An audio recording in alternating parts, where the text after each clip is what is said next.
Okay, We so last now left we're off. recording. Um, yeah. So at least we don't have to worry about the catch up in the video. So where do you guys want to go from here? You have free movement anywhere you want to go, anything you want to do.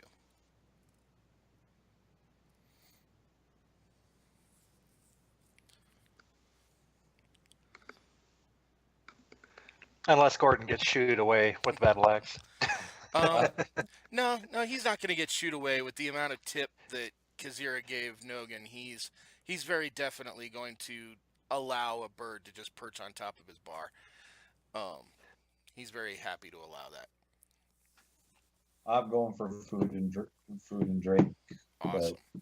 is there anybody else in the bar with us No, it's besides actually bartender? it is kind of the hubbub. Everyone is still kind of had retreated mainly to their homes or to sheltered areas. So business is pretty slow right now. Um, but uh, but yeah, yeah, it's pretty dead in here right now. But you figure eventually, after this hubbub, everyone's going to seriously need a drink. So you figure people are going to start showing up here pretty soon.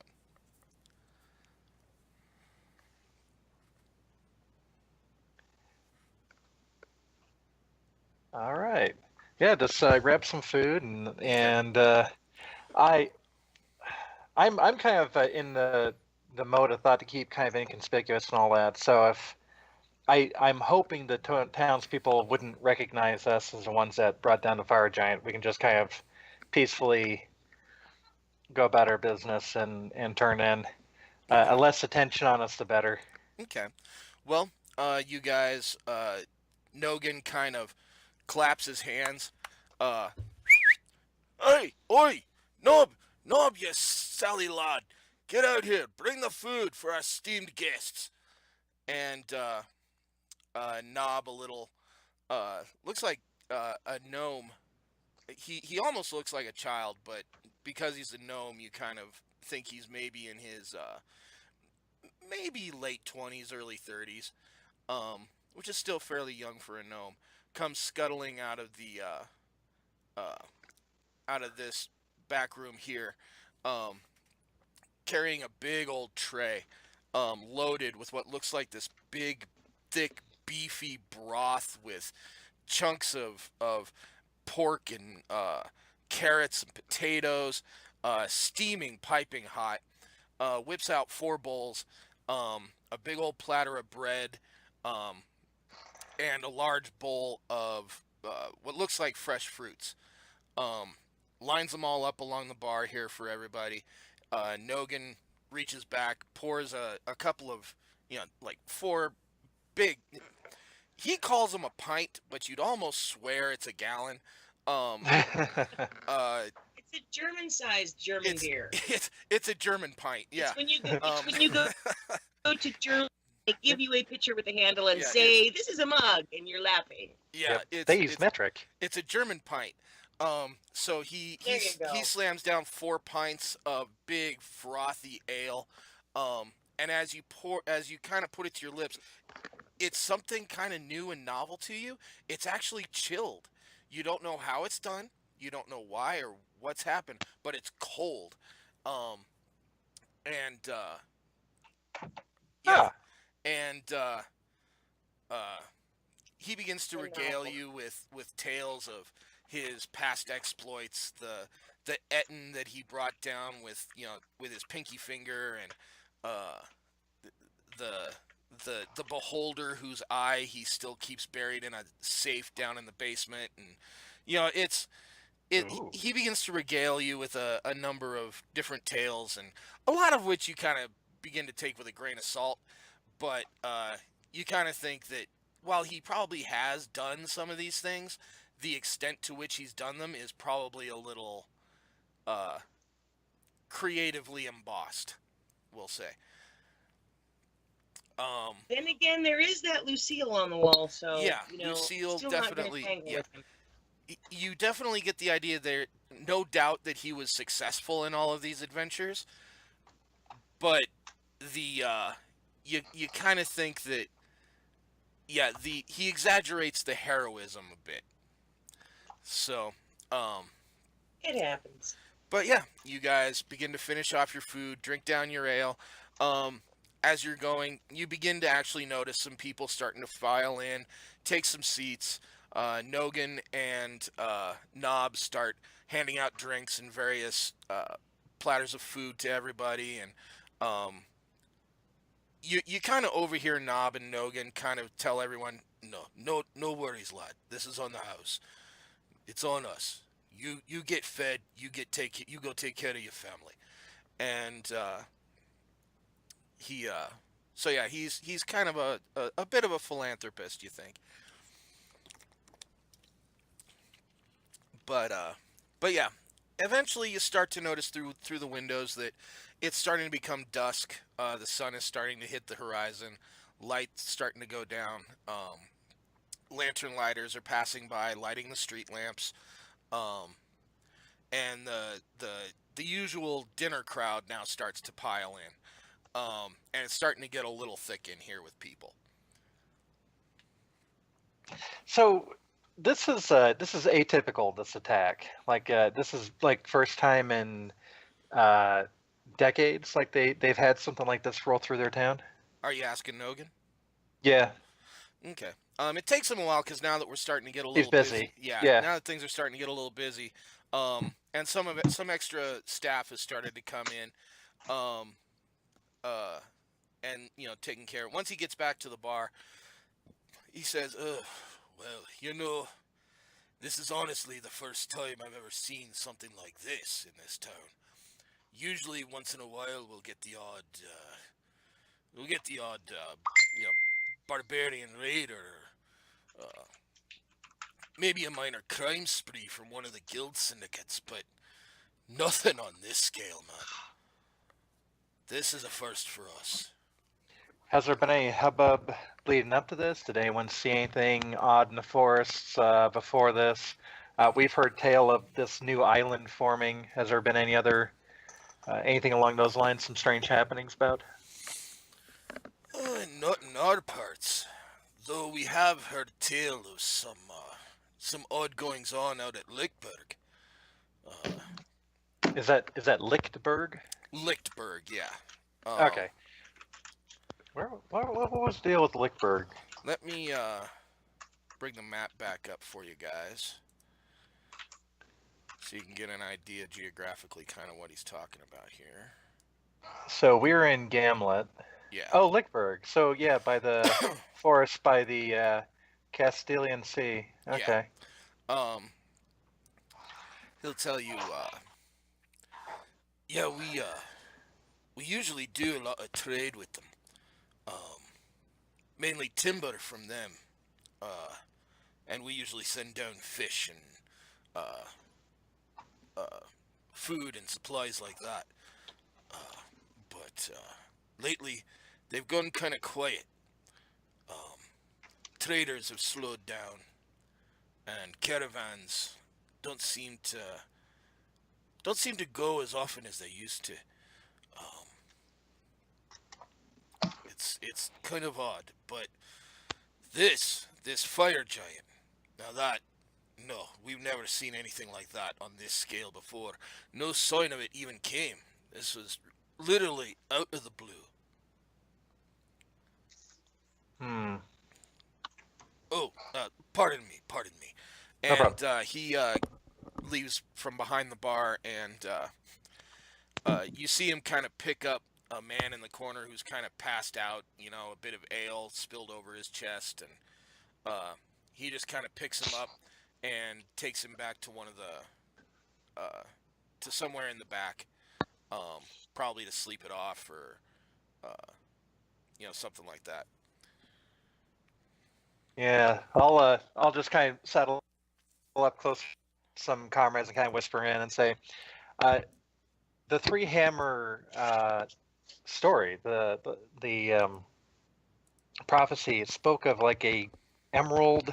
What was it? Emerald or verdant forest near a sea. Does that ring a bell? Are you talking about the three riddles you got from the Oracle? Exactly.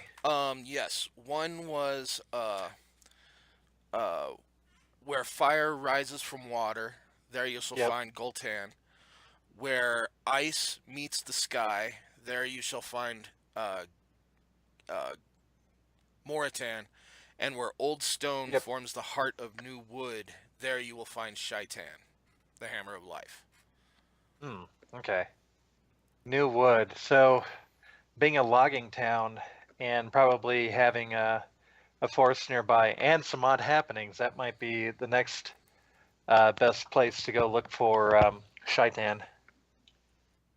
So, do you want a detour to there before we go to the fire rising from the water? I don't know. I'm kind of leaning towards continue on our current trajectory. Well, my only concern right now is I just need to get some spells that are more appropriate for what's coming up. But Yeah, after we're and done, come we needed back to here. detour to do that, didn't we? Or do you think we can get those here? We can probably get those here. There's that, Oh, that magic shop that we're going to be yeah, going to that was tomorrow. So for some reason I was thinking that we had to go to another town. It's been a nope. while, and I was then, so I've forgotten everything. Um, okay, just double checking. Sounds good to me. Yeah. Kazira's ready to go pass out in her room, by the way. Okay. Yeah, when things start winding down and it's honestly starting to get late, I'll probably go wander into Bless you. Thank you. Gesundheit. Okay. I was trying to hold that back as long as I could. Well, if you guys want, I will go ahead and open up there.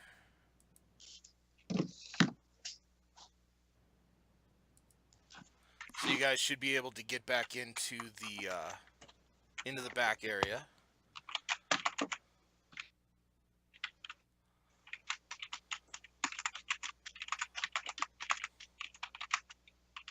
So are we all sharing a room, or did we get a room apiece essentially? You got the one big suite at the end of the hall, Oh, okay, cool. which is this door right here. And Hey Rob, how tall are uh, the ceilings in this hallway? Are there rafters, or is it a plank flooring above, or I guess it's just a multi-story? now, why is it not letting me grab that?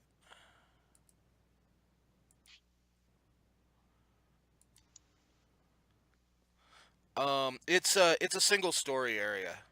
Oh, okay. Then I might park Gordon out on the in the eaves of the rafters here for the evening, Okay. and I'll keep an eye on him, familiar-wise and all that, and just kind of hang out. Do watches or oh, there's windows. Huh. Oh, you were actually able to get in there? Yeah, Oh, wow. Okay. was I not supposed to? Well, no, I just gotta double check my Oh, the walls. yeah. Oh, okay. That's why. Um oh, that's right. I set fog of war, not dynamic lighting. Oh, Okay. Never mind. Yeah, it's okay. We'll deal with it. all right. Yeah, so you guys go ahead and um figure out your beds for the day, whatever you want to do. Um and are you going to set a watch, or are you going to go ahead and just everybody pass the hell out? I'll watch. I'll take first watch. Yeah, I'm thinking watches, and only because we have these windows right here, Okay. just on the off chance that someone tries to sneak in. Okay. And what order do you want to set your watch? I would prefer last watch, so I can rest uninterrupted. Okay.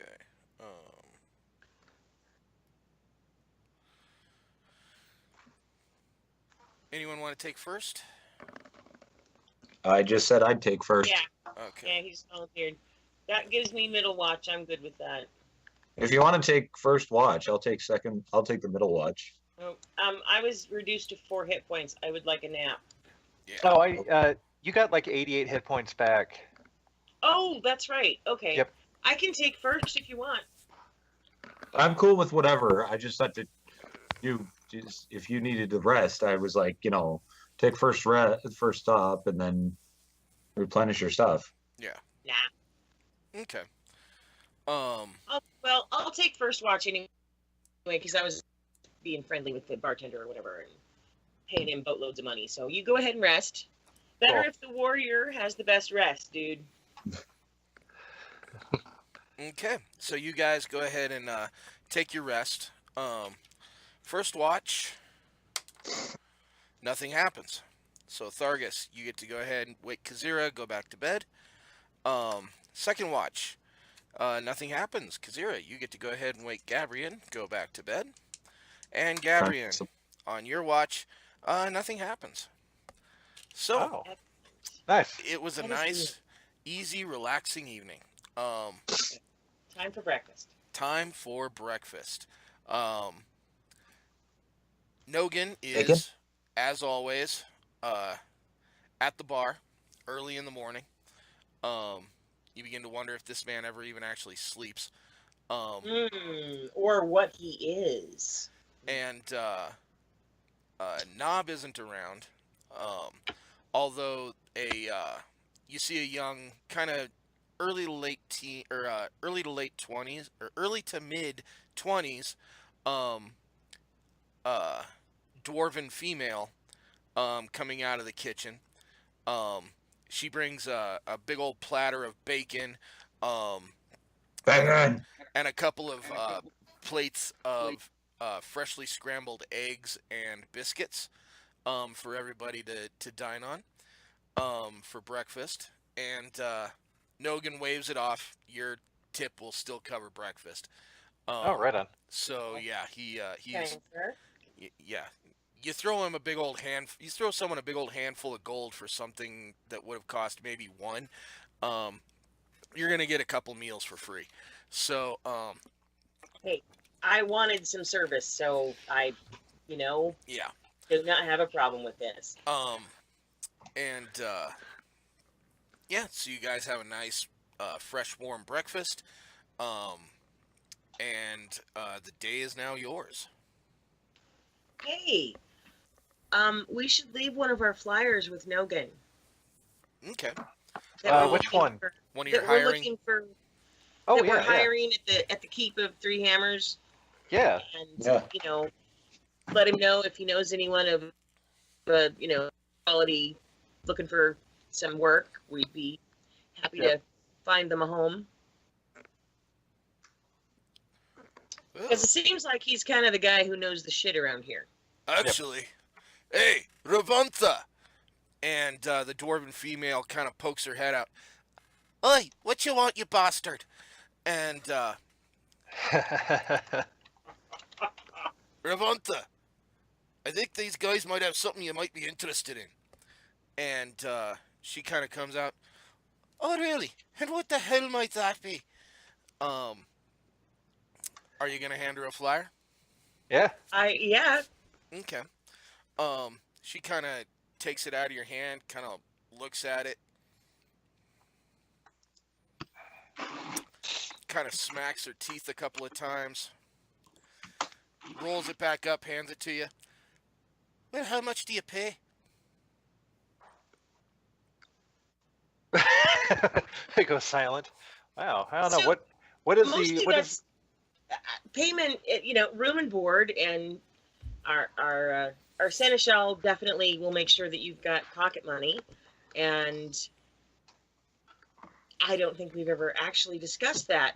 Were Yeah. you looking for a household job, or did you want to be, on the front with the weapons in your hands? Oh no, I'm no fighter, but depending on how well you like that breakfast, Breakfast was definitely- damn good. I am definitely highly skilled in the kitchen. Well, we're going to be having a tavern that will need a staff, and of course, we have a household, an entire castle of people that we're going to need to have food made for. Are you looking to change your place of employment? Well, if this barbarian doesn't want me anymore, I guess I will be. And Nogan just kind of rolls his eyes and goes back to cleaning out his quote unquote pint mugs. Um, Well, I wouldn't want to poach our fine host's staff, but oh no, lass, you be doing me a favor. Believe me, you be doing me a favor. And she just kind of walks behind the bar, hauls back, and just full on kicks him in the back of the shin.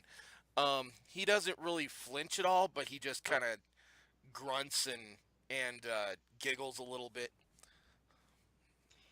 I think she is our people, Yeah, gentlemen. she'd fit right in.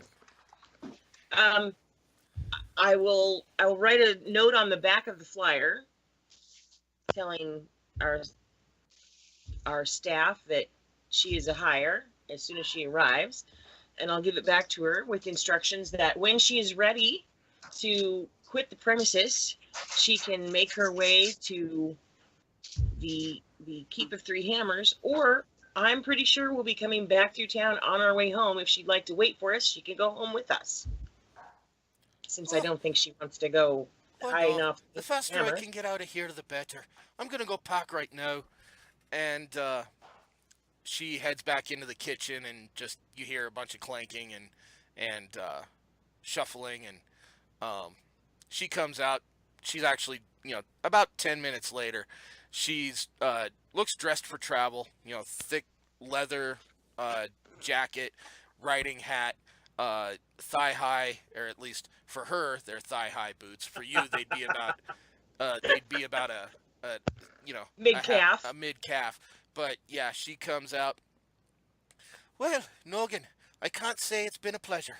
She tips her hat, grabs her bag, and just strolls confidently out the door. And Nogan just kind of, oh God, I'm gonna miss that woman.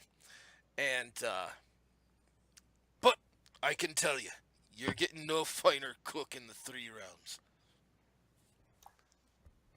Why on Thank you. why in the world would you want to let her go? She is obviously quality. Did we just hire a spy? You could say she's kind of.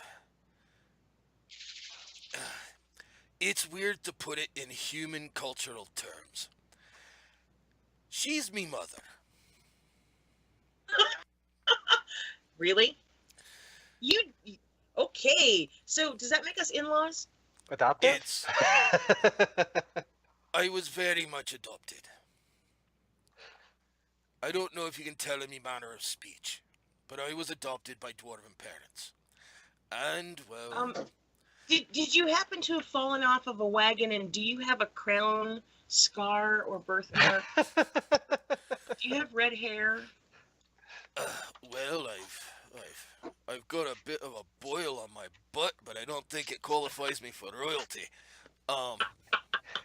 Okay, just checking, because there are some realms where odd things can happen. You'd be surprised what falls off the back of the wagon. True enough. You think Well- I'm weird? You should visit Telos sometime. I'm sure we'll get around to that. Well, anytime you want to visit your dear mother, please know that you will be welcome at our home. And she'll be taken well care of. We Oh, will value her highly. I expect the finest. And if anything should happen to me, dear Ma, believe me, I'll come finding you. If anything happens to your dear mom, she will be avenged, believe me. Or we're dead, but Yeah, yeah. that too. Unless I'm dead, in which case no avenging will be happening. Unless I can do it from the next life, which might be interesting to investigate. All right, so you guys pretty much have the day to yourselves. Let's see. Let's hit the magic shop, dude. Yeah. Yeah. Okay. You follow the directions that you've been given by the regent of Gamlet. Um, And we have a letter of introduction or something like yeah, that, right? yeah, you have a very fine scroll that she gave you. Um, uh, and as you kind of wind your way through the streets, you're noticing they're still in the process of cleaning up. It looks like they've been working in shifts throughout the night. Um, but the direction this path is taking you is pretty much to the untouched area, and the further you get into town, it seems the more posh and regal it starts to get. Hmm. You thought the regent's villa was ostentatious. This this area of town is definitely money. Um, large palatial ranches and mansions just line the streets. Um, I don't think I'm dressed well enough to be in this area. marble, well cut marble stonework along the walls. Um, mahogany and zebra wood in all of the window frames. Um, uh, very finely crafted stained glass and actual brass doorknobs. It's very much, and the smell of the streets begins to lighten as well. Like you smell less and less of the street the further into this district you get. Um, and you actually start to smell things like finely tanned leathers and uh, uh, the kind of aromatic sense of perfumes and fresh flowers, and it's very much where all of the trade merchants that live in Gamlet must reside. Um, as you make your way through these streets, it is kind of a, a zigzaggy kind of way through. Um, lots of twists and turns.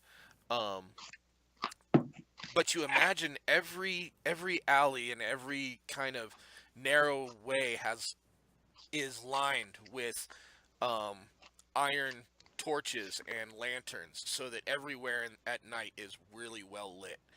Um, till eventually you come to this section where it's almost like a big round cul-de-sac, and from the corners of the street, circling inward, there are a number of very lavish shops. One selling silks and fine linens, another selling very fine, handcrafted, wood carved, uh, uh, high end toys for children. There's another store that's uh, ceramics and finely painted vases and jars and other storage devices. Um, but at the end, where the shop, where she says the shop should be, there's just a granite brick wall about 7 feet tall between two buildings. Um, as you get a little closer to this location, who's carrying the scroll? I had it last, I think. Yep. You did? Yep. Okay, Kazira. As you come closer, this wall actually kind of shimmers and glistens and kind of fades away, and you see this very uh, palatial, very uh, fancy storefront. Nim, Gabrion, and Thargus, you can't see nothing. All you see is a brick wall. Um, uh, but Kazira, you see this just finely carved granite building with columns and pillars around the front door. A kind of semicircular dais um, steps up right to the front. There's a number of charms and fetishes and other different kinds of magical accoutrements dangling from silken threads and ropes all around the door. Um, uh, Stained glass windows line both floors. It's an absolutely beautiful building. Um, I think we're here, guys. You Are you a guys bloody only crazy see woman a We- on granite a wall wall. here? Should we knock on the wall? What? If I reach out and if I reach and put my hand on Sean, is he gonna? Or yeah, sorry, Sean. Gabriel. If I reach out and put my hand on Gabriel's shoulder, will he be able to see what I can see? I'm going to test it. Go ahead and put your hand on his shoulder. Sean, roll a perception Do you check. see it now, Gabriel? Ooh. Perception. Oh, normal perception. You see nothing. Just a The granite, wall disappeared. just a granite brick wall. That's all you see. Okay. Uh, I will open the door. It's locked. Oh, There is, however, a large is there a iron sign knocker. saying hours of operation? No, but there is a large iron knocker right behind what looks like a sliding slot. I will right above it. Lightly. You knock. Okay. The Politely. politely And knock. hold up the scroll. Okay. do we hear the knock? You hear knocking on stone. Huh. Now Kazira, what you see is the slider doesn't open, but the door does creak open. And standing before you, picture Jafar with lighter skin, a very curled, windy handlebar mustache, and kind of a bald head. He's human, but his hair is kind of. He's got a bald top, but the hair on his sides is kind of spiked upward, making it look like kind of an upside down triangle behind his head. And he just kind of opens the door with a light flourish and welcome to the oh my. I'm just standing there holding the scroll in front of me. And Greetings of the day, sir. who are you? We killed a fire giant yesterday, and the mayor was really happy with us. He's just kind of leans his head out the door and looks back and forth, up and down the cul-de-sac, and just kind of. I see. He just I mean, if you kind don't of. want our money, that's fine. I'm sure we can find something in the next town. And I start to turn away. He well, you said you're holding out the scroll. I am holding up the scroll in front of me, yes. Oh, I assume these are your credentials. And he just kind of takes the scroll with his thumb and forefinger, looks it over and. Like I said, our gold will spend in the next town just fine. And exactly how did you come by this? Did you not hear the part about killing the fire giant? Oh, I see. I take the scroll and I walk the fuck away. He's kind of unrolling it at the moment, and just kind of reading it. Now, do we hear this conversation taking place, or is it just look like Kazira's talking to the wall? No, it looks like Kazira's talking to the wall. Oh, tourists, how delightful. No, no, not tourists. However, I reach out and I since- take the scroll. Our gold will spend perfectly well elsewhere. Good day. However, since you have the word of the regent, one of our most esteemed customers, I suppose I may let you in. Welcome to the gilded staff. I am Zanfar, the proprietor here. Please don't touch anything. And he turns around and, with a flourish, waves his arm, and bows, giving you access. Can you see it now, Gabrion? Can we?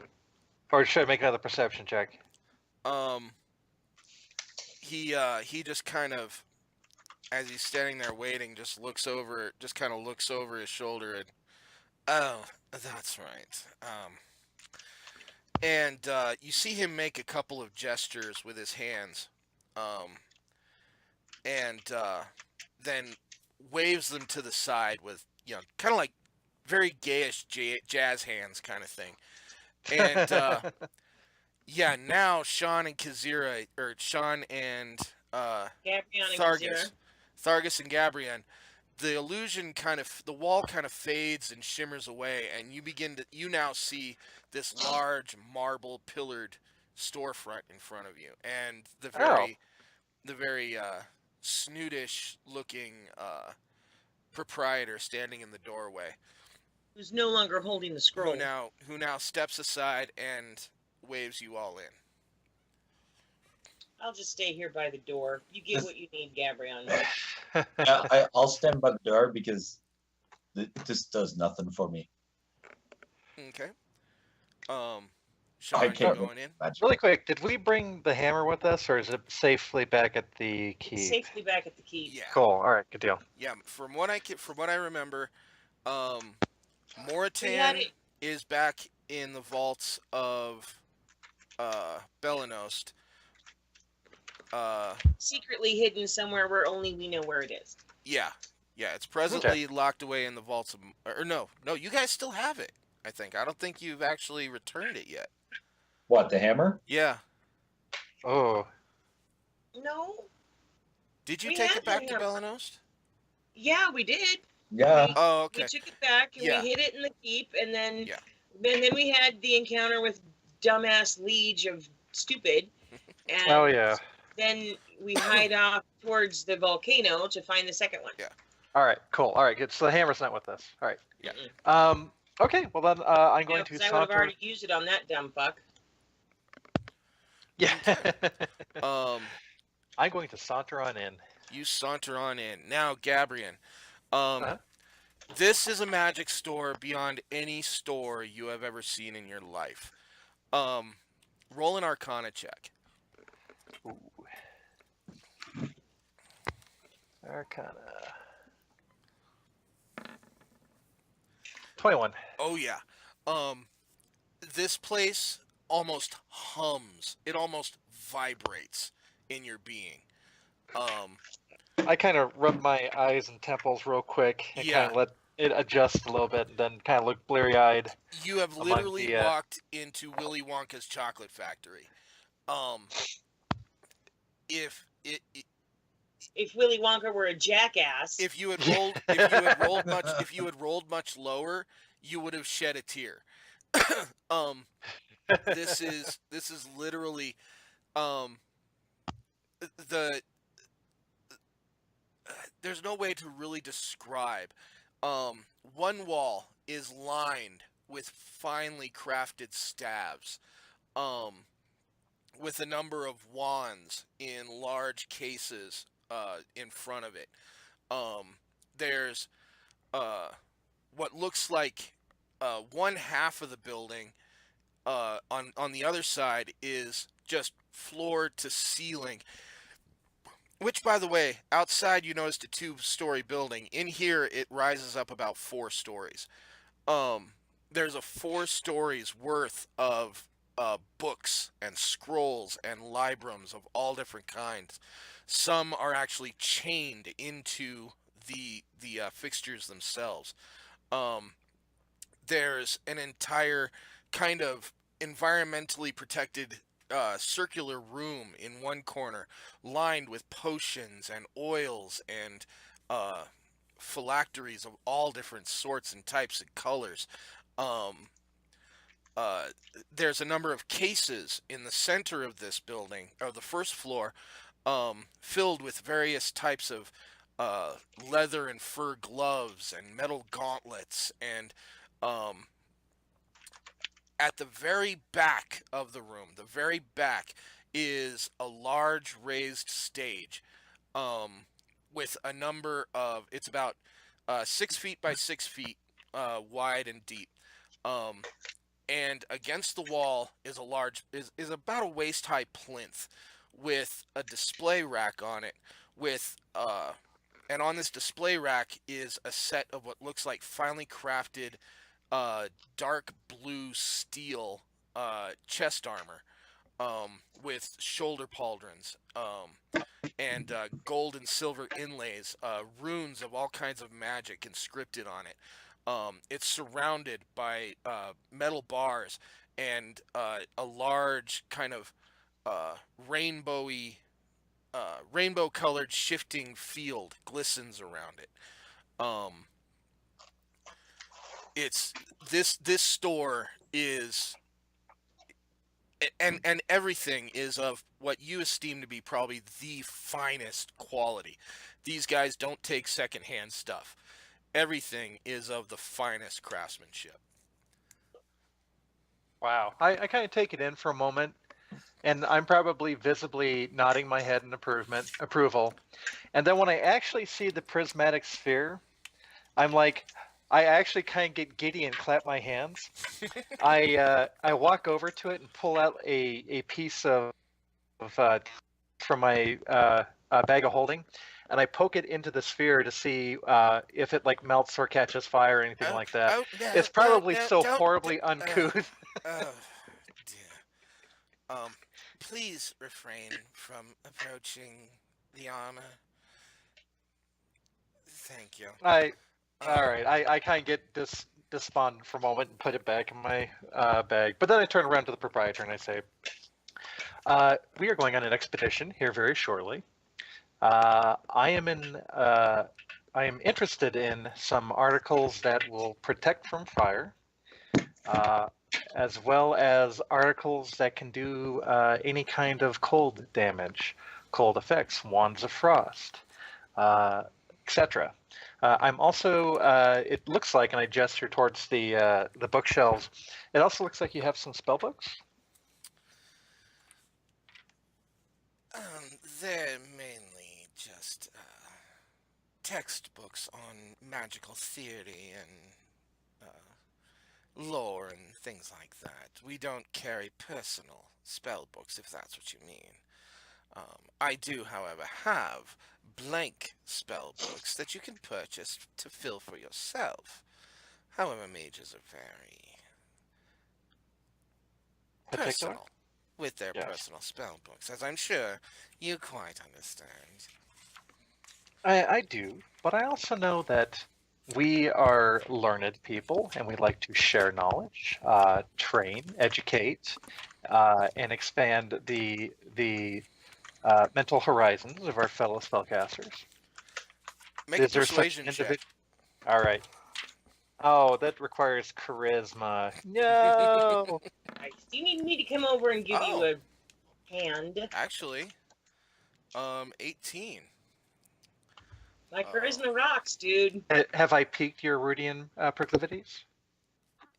He just kind of taps his fingertips together in kind of a steeple position in front of his chest, giving you kind of this raised eyebrow look. And follow me. And he leads you up this winding staircase in the far corner leading up to the second floor. Um, uh, and kind of leads you back across. Now, the second floor, this place is lined with glass encased weapons racks. You see a number of swords and clubs and maces, and also a shelf along one wall lined with multi material shaped boots and shin greaves and all different kinds of things. Um, and he leads you in. He takes you to a door at the far end of the room, um, and holds up a hand quickly, and signaling you to stop. And he just kind of unlocks this door, but you don't see a key in his hand. He just kind of twists his hand near the lock, um, opens it up and kind of quickly twists in the door and closes it behind him. You hear a couple of knocks and scrapes, and then you see the door open. He circles back around and locks the door back behind him. And takes you over to a small counter in the corner, lays the book on the counter, holds it open. This is the personal spell book of a mage of certain renown. I'm not going to go into any particular details. As many of the books I come across of this nature are somewhat anonymous, shall we say. But it may have something you're interested in, I'm sure. With appropriate reverence, I delicately start paging through the book, seeing what spells are available. Make an Arcana check. All right. Arcana. No whammies. No whammies. 23. 23.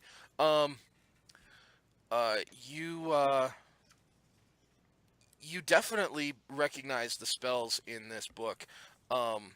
They're actually and being of a certain nature on this yourself, they're actually a book of druidic spells. Oh.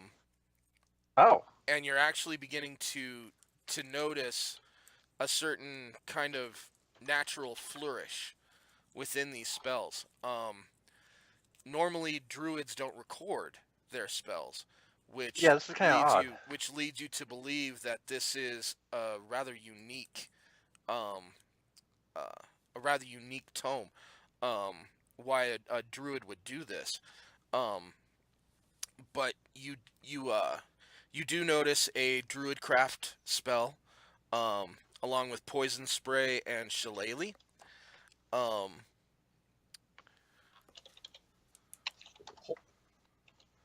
sec.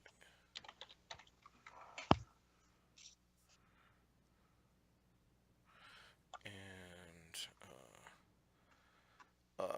you also notice animal friendship.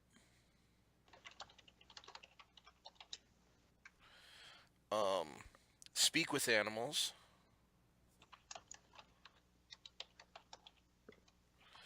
A lot of the middle gets kind of hazy. It's like the author was writing in his own personal code at this point. But you do come across the point where you come across hallucinatory terrain.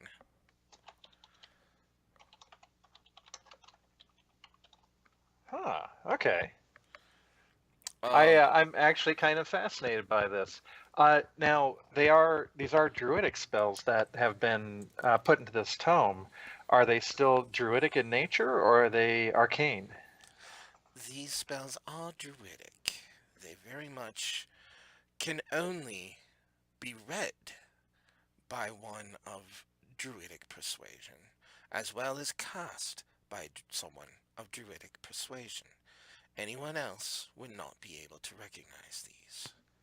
I myself, unfortunately, due to no lack of my own personal ability, of course, am unable to decipher any of the writings in this tome. And in fact, I somewhat must thank you for helping me at least win a bet with a certain person across town. But nevertheless,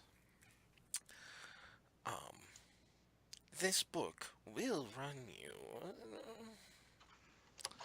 we'll call it 1,200 gold. That's quite fair. No, it's not. It's a completely useless book to you. Yeah, it is. 800. It's novel. Actually, is Kazira there with me? Because someone Kazira who can actually chose haggle. to stay outside, so Oh, okay. you're all You- alone in the building. You need to talk him down. He can't use the book. It's useless to him. 800. We have our little doodads on, you know. It is truly a fascinating tome. Unfortunately, these are well within my school of training in the Druidic arts. It is quite a fascinating book, though, that this has been written as such. Actually, the middle section, I'm going to go back to it. Is it actually written in Druid cant? No, no, it is not. Like I said, this you actually get the sense that this is kind of a code. It's kind of like an encryption uh, kind of script that was personal to this druid. This was you would have to literally research various arch druids histories and habits, and you would have to go through a lot of research to kind of try and decode um uh this little section. book, this middle section. And I kind of bring that up. Well, we've illuminated what some of this is. Have you any inclination or indication what is in this middle section here? I'm asking the proprietor. Well, rumor has it that the druid who wrote this tome, and he kind of very actually roll a perception check for me. Okay. Perception, which I suck at. 14. It's good enough. He's not exactly trying to hide it. He's just being somewhat subtle about it. He's kind of rubbing his thumb and his fore and middle finger together, kind of like that universal sign for money. Mm-hmm. As he's talking, and the druid who wrote this is said to be of legendary status, historical, almost iconic, I may say. But these are, of course, just rumors. I really can't bring myself to call it actual fact or not. Okay. So Rob, really quick, only a druid could cast these spells. Would they? Would a wizard who was also druidic be able to use like a wizard slot for one of these spells, or? That's actually a good question. I would Because say normally druids get their spells granted; they don't Yeah, actually get them yeah. from a book. Yeah, which is why this book is so unique. Um, you think, roll a history check for me. Okay. History. 13. 13. You don't know how it would be possible. You'd have to do some research on it. You don't know the any precedent for it, but you get the sense that with some research and some experimentation, maybe the proper facilities to work with, you might be able to work a way around this to be able to use these spells as wizard spells, as arcane spells. Interesting. But simply only because of your partial druidic nature. That would be the only way around it. So essentially, someone who's dual natured like me Yeah. could possibly endeavor on that kind of a research. Yeah, but it would take some time, materials, research, and the right facilities to do it. Okay. I nod. I kind of think about this for myself, and I politely close the book. Well, that is definitely a fanciful exercise. Unfortunately, for the task at hand, that is not necessarily the best spell book for my needs. Again, and I kind of reiterate, we're going into a circumstance where we will have to deal with great heat, possibly more fire giants. Again, kind of looking for spells that are, a lightning bolt, cone of cold, etc. And I'll just kind of reiterate kind of the things I'm looking for. Well, those are very, very item-specific needs. Um, But someone of your means must have tools or resources. oh, don't be silly, my friend. Of course I do. Of course I do. I'm just wondering if maybe you have the coin for such necessities. And really quick, the mayor gave us a writ for how much? 500 gold 500. on Okay. her personal line of credit. Okay. And actually, I'm kind of looking at my character sheet. I'm kind of broke. All I have is 1078. Well, let us see. Okay. Well, first, let us go back downstairs. I think that will be the best place to locate what you might need first and foremost. Thank So, you. he kind of sachets back over to the spiral staircase in the corner, starts making his way down. Um, and as you follow, you see him kind of maneuver his way towards the one wall where you saw all the books and tomes and scrolls. Um, he begins to kind of run his finger down a line of scrolls, and just down the other, and here we go, and pulls out one scroll, um, and says, "Now this is a scroll of conjure minor elementals." Hmm. Um, uh, and he explains, you can summon elementals that appear in unoccupied spaces that you can see. You choose one of the following options for what appears. One elemental of challenge rating 2 or lower, 2 elementals of 1 or lower, 4 elementals of challenge rating 1/2 or lower, and 8 elementals of challenge rating 1/4 or lower. Um, an elemental summoned by this spell disappears when it drops to 0 hit points. The summoned creatures are friendly to you and your companions. Roll initiative for the summoned creatures as a group, not individually. And they obey any verbal commands that you issue to them. No action required by you. If you don't issue any commands to them, they defend themselves from hostile creatures, but otherwise take no action. Ah, excellent.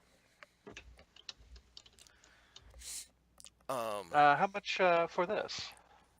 this is, of course, a 4th level spell. And I have to look up costs.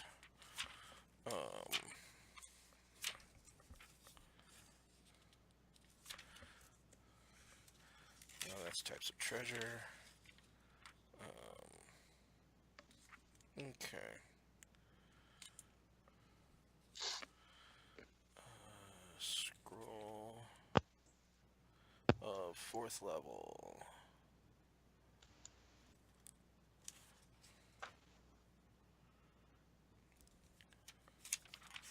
Shit.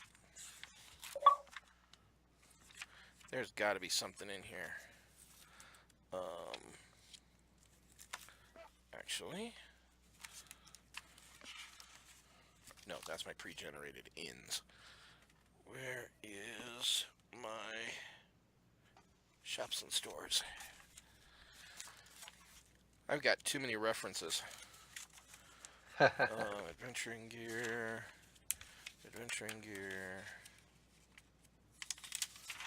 general store, Taylor Textiles, Shady Dealer, Woodworker, Leatherworker. Oi. I know I've got an arcane one in here somewhere. And actually, I'm going to go ahead and bring it up. Okay. I know I've got it saved on my Dropbox here. Sorry about this, guys. I should have thought ahead No on problem. this one. It's all good.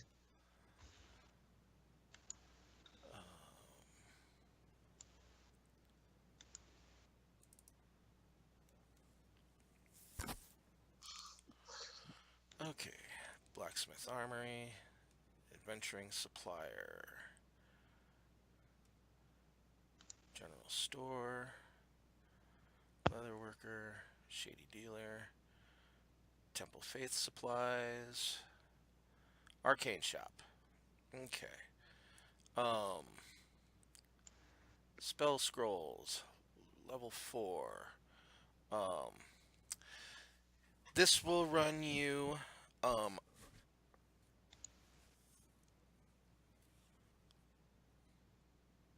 that shows it's in a city. Okay, then you have it.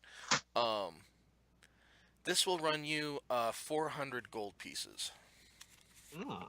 Nice. All right, cool. Ooh, excellent. Yeah, please set that aside. Very well. And I kind of look around and I kind of glance over to where the weapons were stowed. Weapons are on the second floor. Oh, do I remember any weapons up there that? Well, actually, I'll just ask. And just out of more curiosity, were there any weapons, Frostbrand or some other kind of sword? Well, that will be, of course, far greater in cost. Let me see. Does he have a Frostbrand? Where are my percentiles?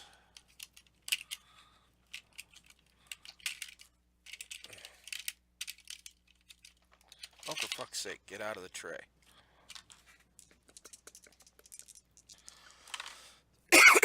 Holy shit. Okay. Where are my swords?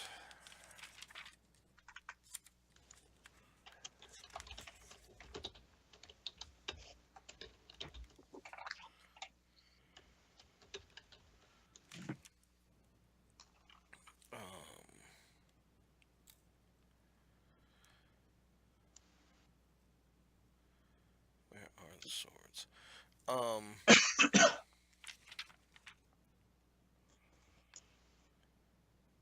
Man, the way they label out these items in the DMG is just atrocious. No sense of organization at all.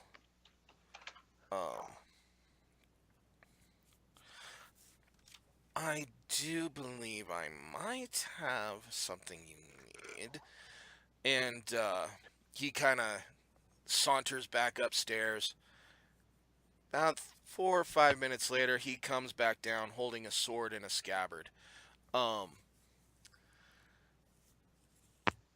This might be what you may be looking for. Let me see where... shit, I just lost my place on the price list.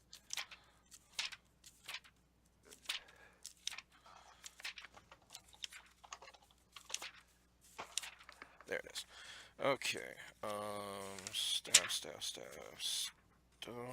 sword.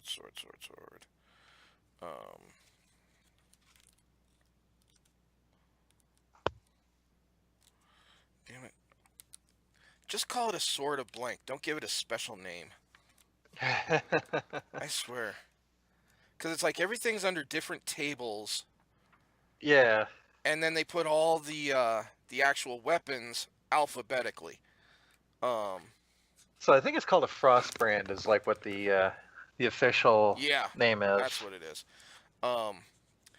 This is a Frostbrand broadsword or bastard sword. Very rare. this will, of course, run you about 25,000 gold. All right. Well, since I am not of the martial persuasion, I must speak to my colleague. I'm going to go retrieve him. Please give me a moment. As you wish. And I poke my head out and I gesture for everyone to come in. What are you guys gonna do? You see Gabrian kind of poke his way out the door and start waving you guys into the store.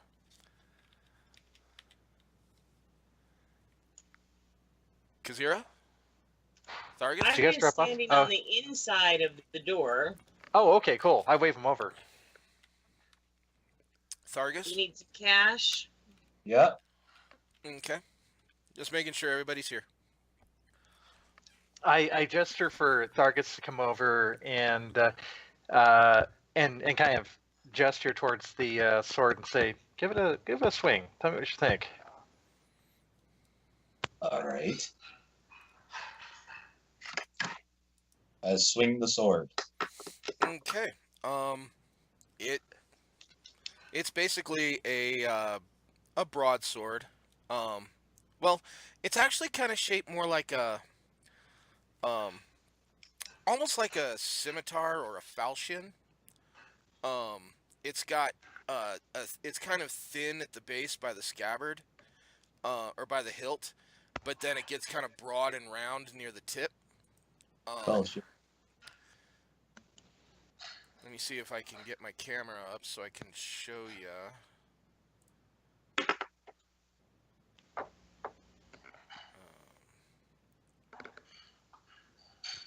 Okay, why are my cameras not working? Damn it. All right. It's very kind of frost bluish, with kind of gold and brass wrap around the handle. You figure you'd have to attune to it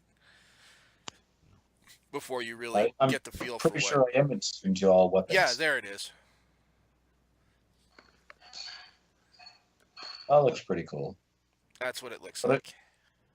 I'm double checking my thing, but I'm pretty sure I'm attuned to all weapons.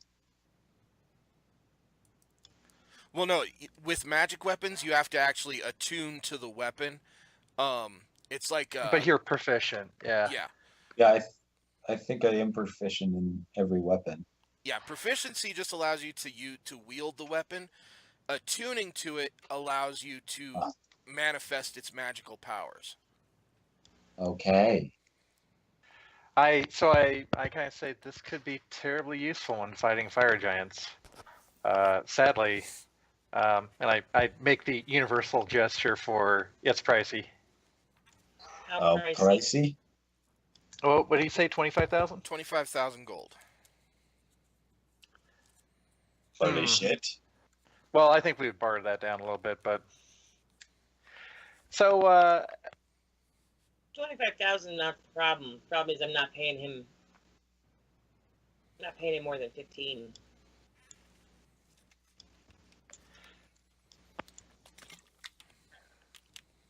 If he weren't such a Part of me wants to make Exacting. steal it. Not for I'm sure we would get rolled if we tried to steal from this guy. Well, Thargus, it's this time when you come in, you notice that big set, that really fancy set of armor at the back, surrounded by metal bars and some rainbow-colored field around it. And what is this? That I'm afraid is not for sale. That is simply a display piece. It is far, far too precious to sell.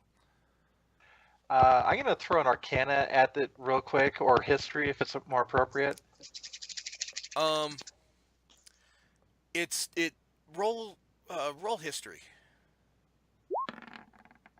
Survey says. I'm going to Well, assist. The most you can derive from it is that it's definitely dwarf-sized.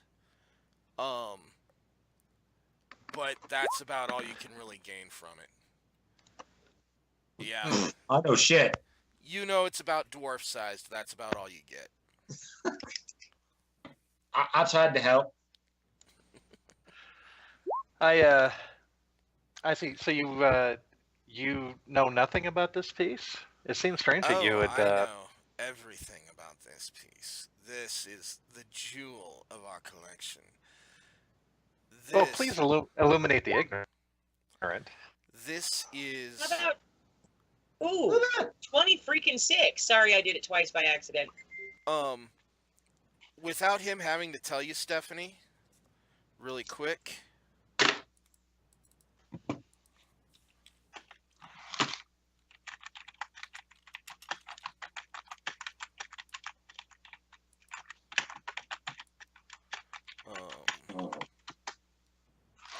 I just have to look at something really quick.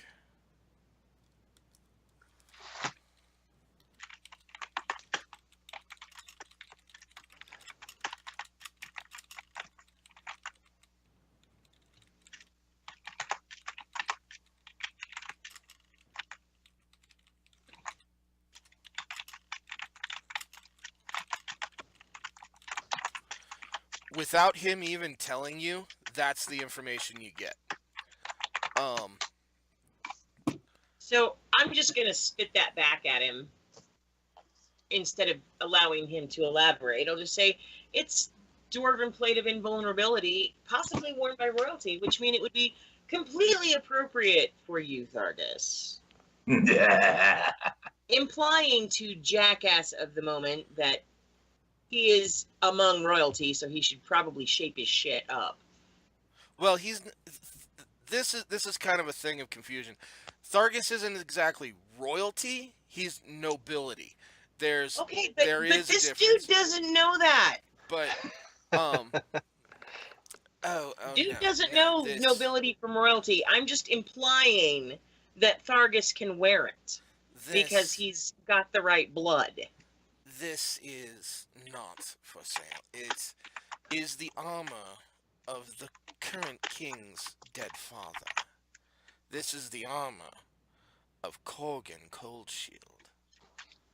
And why would it be here and not at the palace where it belongs? Unfortunately, the former king was riddled with a number of debts and put his armor up for auction. We just happened to be the highest bidder. But no. Which This doesn't make me like you any more than I did. This piece is not for sale, I'm afraid. But anyway, now back to business. The Frost brand. Oops, didn't mean What are you to hit that one. What are you trying to persuade? Fuck. Nothing. God, I take the dumb son of a bitch at his word. That sucks. Really quick, this actually leads me into something I wanted to talk about earlier. Because of certain, confusing aspects of the last session, I'm gonna start implementing a couple of rules here from now on. If you first off, everyone, don't roll initiative until I say roll initiative, just to avoid all the confusion we had last time. So let's try and keep that a standard throughout the sessions now. Also, if you guys need to roll a like any kind of skill check or anything like that, announce what you're trying to do first before you roll. That way I don't see a bunch of, like here persuasion and perception checks and then have to say, okay, what are you guys trying to persuade him for really quick? I was actually trying to roll and I accidentally hit it. Yeah, it just kind of breaks my train of thought. Just make sure that if you want to do a skill check on your own before I ask for one, just kind of give me an idea of what it is you want to do, and say like, I don't believe what this guy is saying. I want to try an insight check, and then I'll say, okay, go ahead and roll an insight check, and that way I can kind of derive from the roll what comes out of it. So Fair enough. let's just kind of keep things in a little bit of order, just so I don't get confused and start bouncing all over chat.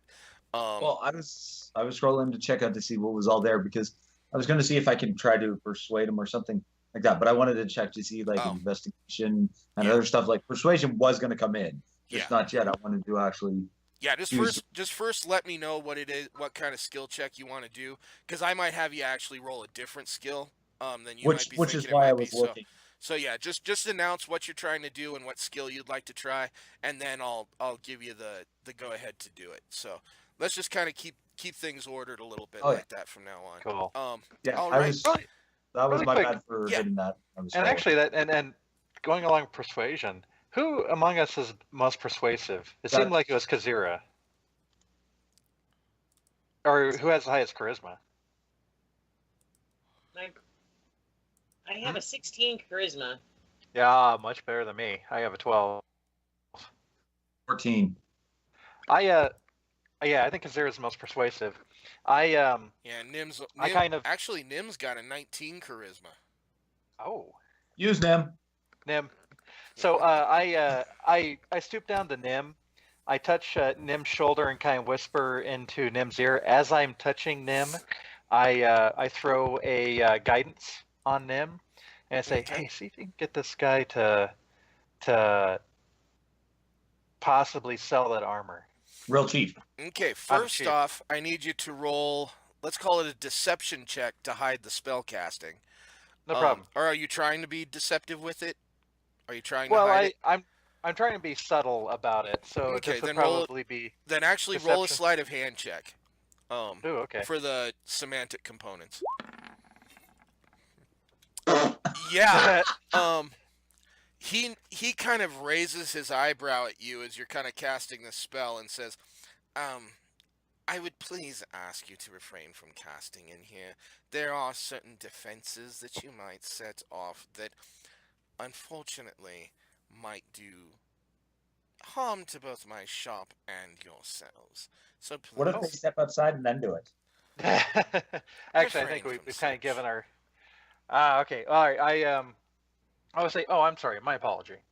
And I go back and look at the scroll, and hopefully Nim will kind of step in and try and talk him down about the armor. All right. This is gonna be kind of tough because this guy, yeah, his armor is. You're literally looking in the millions for what he paid for it. And Kazira probably.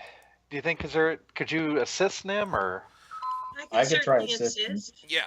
Okay. So Nim will get advantage on the roll. All right, Nim. So Nim will try to talk him down. We'll call this a persuasion check. What do you want me to roll? Wow, even with advantage, he only rolled a 19. Yeah, that's fair. He only rolled a 9. Did you want me to roll persuasion or intimidation? That depends on what you're on how you're going about it. I'm just standing there looking grumpy as shit. Then that's just standing there looking grumpy as shit. Well, I was going to give a help on the persuasion. Yeah, but... and that gave Nim advantage. When you help someone on a skill check, you don't really roll. You're just I don't giving have them to roll. advantage. They just get to try. They get advantage on their roll. So no problem.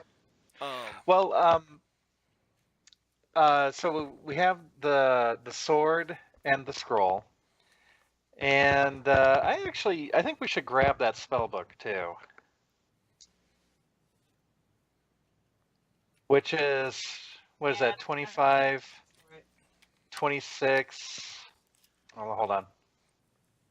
I'm sorry. How much was the sword going to be? the sword was 25,000. Okay. The scroll would be what did I say, 400? Yeah. And then the book was 1,200. So that's 1,600, 27,600 altogether. Okay. And then we get 500 from from the writ, So and 25,100, including the so credit. we have a great sword of wounding that we're trying to sell. I also have the dust of choking. Oh, are you actually naming these things to him? Yes. Oh, we do not deal in cursed items here. Um, you want to speak to the Sisters of Silence, maybe the Hands of Loki, but no, we don't deal in cursed items here. Oh. Oh What well. about Sphinx feathers? And at that, his eyebrow kind of raises. Oh, Sphinx feathers, you say? Hmm. May I see? I think I've got 3 of them. 3 of them? I think. I can't remember right at the moment. I think we each grabbed some, didn't we? Yeah. But I think I've got 3 of them. Well, They're, I completely forgot we had those. I am going to reach into my spell component bag and I am going to take out the smallest and scraggliest looking one. And I'm going to hold it between my thumb and my forefinger. He just kind of holds his hand around it like he's holding an invisible cup of some kind. And I'm going to pull it back. No touching. Oh, I'm not touching, my dear. I'm simply appraising. I don't even want you to even think about seeing it's the real deal. That's what I'm doing. I assure you, it's the real deal. Well, I can't do business with you until I appraise it, of course. I must judge its quality. Fine. No touching. I swear I will not touch it at all. And he holds his hand around it like he's holding an invisible cup. And he just kind of, yes.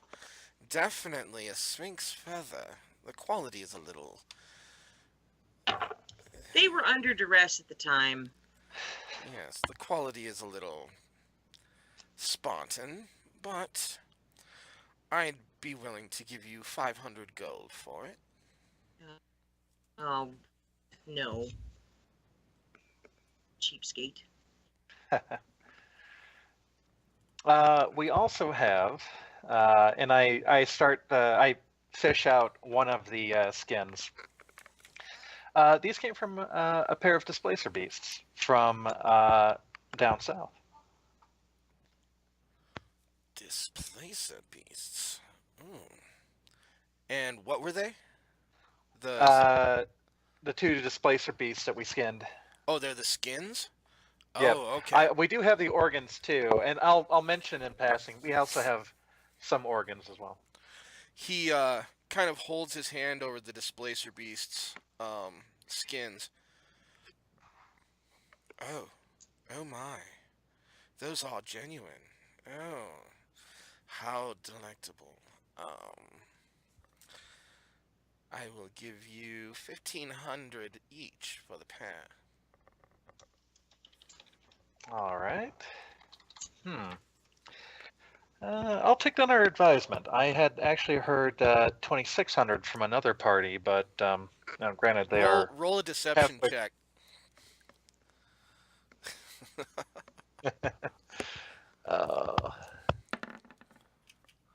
15.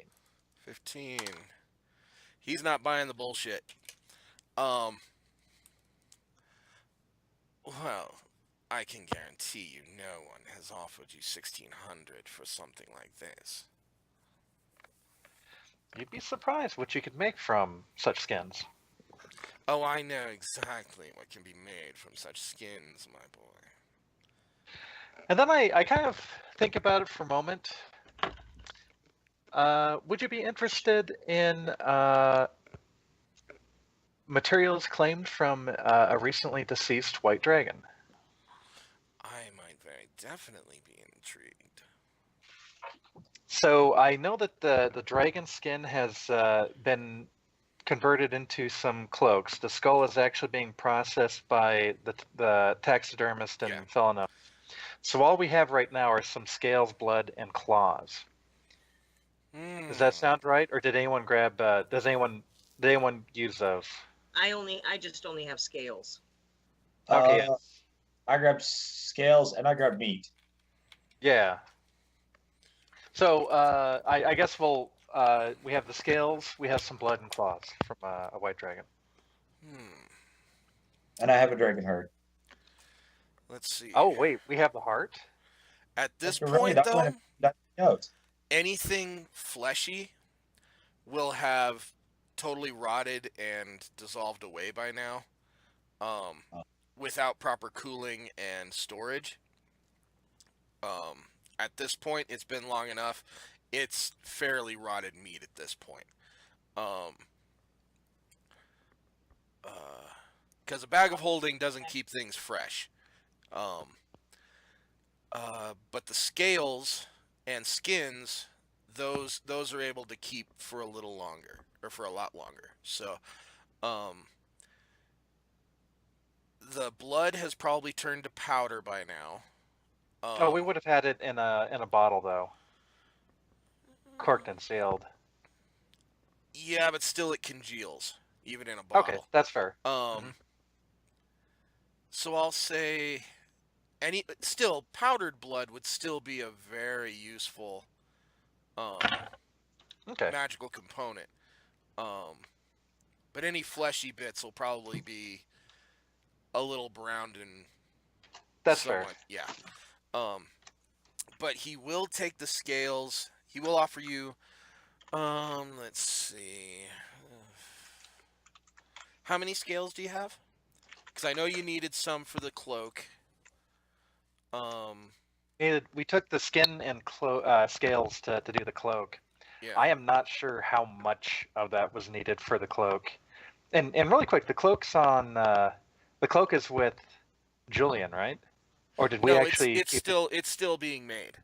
Oh, It's it's still in being prepared. process. Okay. In the timeline, yeah, it's still in the process of being made. For us, it's been almost half a year, but in game time, it's barely been a week yet since that happened. But Got it. yeah, it's still being made. I mean, I imagine we would probably keep some of the scales, but I could definitely part way with the claws and. If I remember and right, blood. you needed to give away about half the scales you had. Okay. He'll offer you about another 300 gold per scale, and another 200 gold for the vial of dragon's blood. Okay. And the claws? You mean the displacer skins? No, I thought we actually took the claws from the dragon as well. Oh, the claws. I thought you said cloth. Oh yeah. The claws. Well, they're useful as jewelry and making fancy art pieces, but the claws themselves are really not of much use. Well, fair enough. I imagine they could be used for arrow tips and so on, but They can be made. you're into- discerning. They can be made into high-end pieces of sculpture and art, like ivory or things like that. But normally I don't deal in such materials, but I may be able to sell them off to some other tradesman or artisan who might have an interest. I'll give you, covering my own overhead, of course. I'll give you 100 gold per claw. Oh, I'll probably hold on to the claws then. Yeah. Yeah. So okay. So with all that, if we do the two skins, the blood, how many scales do we have? I believe you gave up 4, so you should have about maybe 3 or 4 more.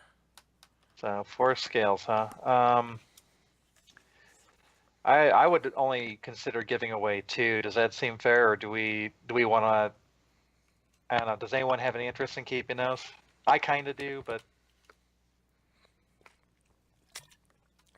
I don't at the moment have any spells that require them.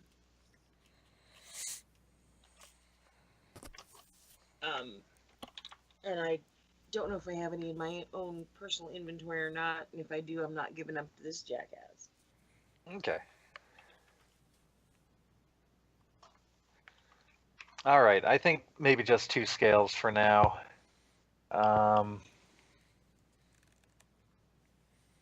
And so we'll give him the blood, 2 scales, displacer skins. It didn't seem like he was interested in the organs. Is that accurate? Yeah, they're too far gone. You might actually want to just Pitch him. Yeah. pitch them to the dogs at this point. And watch they become mutant displacing dogs running amok in the town. They become be shadow magical. hounds. And you have 500 from the scraggly sphinx feather. okay, so feather 500. So that gets us up to 4,046, 4,800. I can throw in. We'll throw in the writ, and I can put in all of my money, which is roughly. How much do we still need? Hold on. I think he's doing all the math right now for all of Yeah. that. So at face value, minus 4,800, minus 500. We still need about 22,300, but I think we should still be trying to talk this guy down a little bit. I'll give him 12 and all of this stuff. You're gonna offer 12,000 plus all the stuff. Uh-huh. Go ahead and roll a persuasion check. Actually, we'll have Nim do it because he's the best. All right. And we'll try and be very doughy-eyed persuasive alongside him. All right. So Why don't you're gonna take a little huddle, tell Nim to kind of throw out an offer. Can we assist?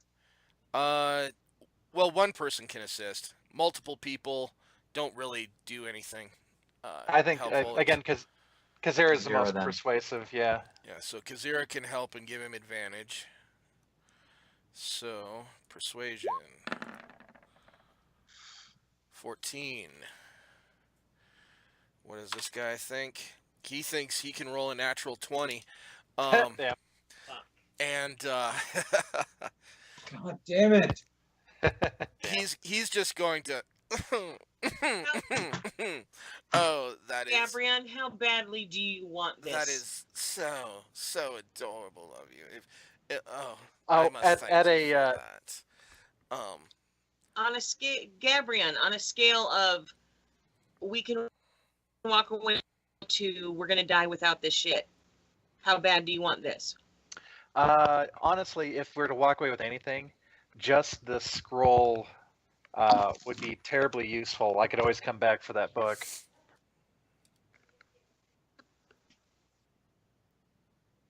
The book is an interesting novelty that might bear fruit at a later date. I guess the question for Thargus is, Thargus, how do you feel about this Frostbrand? Knowing that it's going to do potentially an extra 2d6 against giants?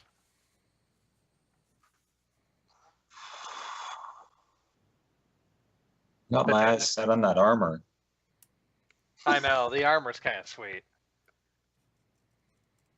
If we could ever get the king to throw down for Then I'm gonna ask him, is there any way that I could do something to be able to earn that armor from you?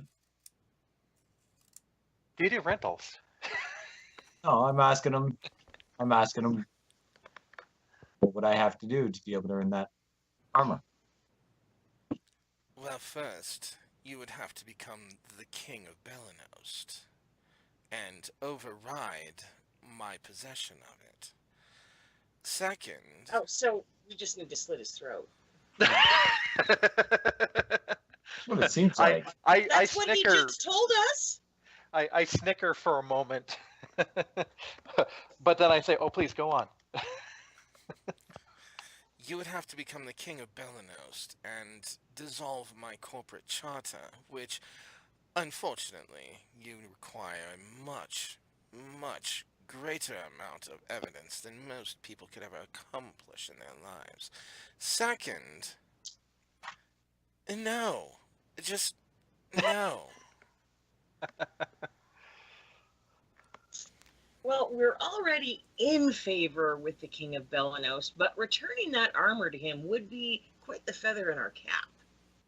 It's definitely a good thing to keep this in mind that it's out here. I don't think it'll be here the next time we come through. Oh no, I think it'll be here. If it is not, I think it's going to be out in the wild, and we can track it down, which would be a lot cheaper than trying to buy it from this individual. I think we just need to give the address of the shop to the next fire giant we find. I do believe though that this is an individual that could hold his own. Not to mention he's surrounded by magical accoutrement that he's probably incredibly affiliated with. Yeah. Now he can't be attuned to all of it, No, but no, he can't probably be has some attuned to all choice of it. stocks back there. But he But, can yeah. definitely pull out some choice stocks and level anything that comes a knocking. Yeah. As snobbish as this man is and absolutely insufferable, you get the idea that he's no noob. That's what I'm saying. We just give his address to the next fire giant we find. Tell him there's lots of yummy things here. So the scroll will be terribly useful. The book is actually a very interesting curiosity, which could bear some fruit down the road, but we could easily come back for it. And as for the sword, Oh, come I think it back. has tremendous. Come back. Oh, no, I'm afraid your scroll only allows for one-time entry. This is members only, I'm afraid. Oh, And well, that's you're interesting. assuming that we won't find someone to give us another scroll. Not if they want to retain their membership. The only I reason you're see. getting away with I see. this I'm visit... I'm walking away. I'm picking up the feather and I'm going to walk back to the door. Okay. I don't want to have anything to do with this guy. And I pull don't out trust three. him. Pull out the other two, so he sees them as you walk away. I do not trust this guy. I And I'm just gonna stand in front of the door. well, at this juncture, unfortunately, it seems. Oh, and I picked up the scroll as well. Because yeah, the writ will cover the scroll. Oh, you want the scroll? Okay. Oh no, you could have the scroll. No, the writ. Oh, you want the writ? Oh, okay, you're gonna take the writ too. I was gonna. I'm picking up the mayor's writ that she gave us. But if you Okay. really need the scroll, I think the conjure minor elemental will be useful. I will give you. How much did he want for it? No, let's keep the scroll, and I'll look sheepishly and look to the proprietor and say, well, at this juncture and at this point in our career, it seems like this fabulous article is out of our reach. And I gesture lovingly at the Frostbrand. However, as a student of the arts, the scroll and the spellbook are very, very novel, and I'm very much interested in those articles. So for one of the Displacer beast skins, which I think you said was you believe that those were probably worth about 1,500. I would give you about 1,500 each for the pair. Then one skin and a little bit of coin to cover the difference for the Conjure Minor Elemental and the Druid's tome from upstairs. Does that seem like a fair exchange. I believe we can work with that, my boy. Wonderful. And I offer my hand. He just kind of loosely, with just his fingertips, kind of takes your palm and lightly shakes your hand. And All right. yes, Gabrielle, I'll give you the coin for the difference. Oh well, thank you. No, I appreciate it. Because I'm verging on broke. But yeah, we'll definitely take the druidic spell book and okay. and I'm actually kind of curious. This spell book, were there empty pages left in this spell book? Yes, there are a few near the end. Is it possible in my research that it might be possible to build upon this work and actually add some of my druid spells to it? Roll an Arcana check. Okay, as he's going up there and doing it, I'll kind of like ponder that. Okay. Arcana. 12. Maybe not. You think it would be maybe theoretically possible? It would still just take a bit more research and kind of experiment with To this. play with that. Yeah. Okay, cool. And oh, go ahead. I'm gonna use our little walkie-talkie doodads to ask Thargus privately. Thargus? Yes. Now, actually, Thargus, you hear nothing. Oh shit, because it's a nomad. It'll know. Yeah. Fuck. All right.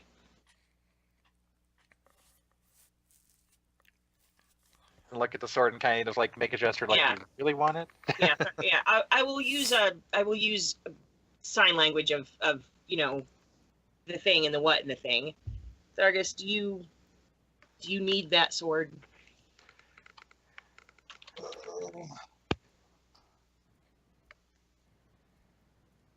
Do I need it? Do I want it? Well, yes, it looks pretty awesome. And do you have room to attune to any other magic items? Me? Yeah. I don't know. I got pauldrons. Probably attuned. Yep. Like, And that's it, right? It. Yeah, and you don't have any other magic weapons require attunement, right? Yeah, I have pauldrons of help. That's the only magic item. I have a sentinel shield. Well, you have the Sentinel Shield. That requires attunement. And doesn't? pauldrons of help. And Okay. Cool. Sentinel Actually, and Shield does not require attunement. oh, right on. So our dwarf is definitely upgradable.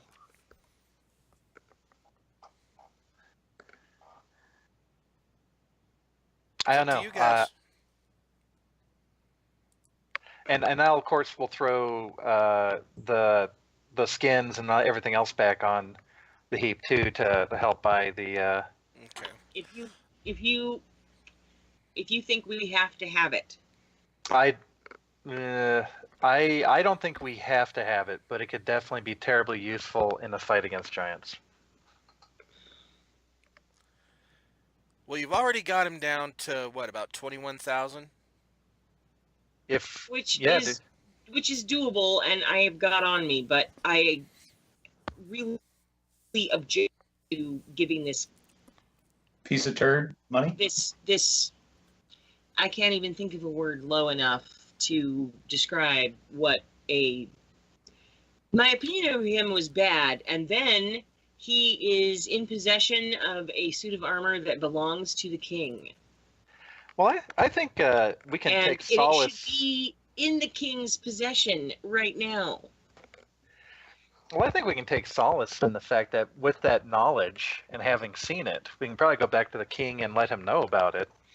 I don't know if the king would necessarily dissolve this individual's charter, but I imagine there's some other ways that we could kind of, make his life a little bit more unpleasant through the king as a proxy. True. I will relent if you absolutely positively think we have to have this sword. I know. Targets? I'm not gonna lie, I know nothing about magical items because I'm magically impaired. Uh, Actually, Rob, do I know enough about a frost brand to kind of explain to Thargus what it Uh, was? let's see. An Arcana? I'll make you roll an Arcana with disadvantage. Okay. Oop, disadvantage. Can I give him a help on Arcana. that? Yeah. Oh, So you can holy roll. shit. So we'll call it a straight roll. So. Okay, well, even with the Shit, I don't disadvantage, I think got he a needs my help. 23. Yeah. Yeah. You know exactly what a frost brand is capable of. Can I read off what it does to the party? Yeah. Go for it.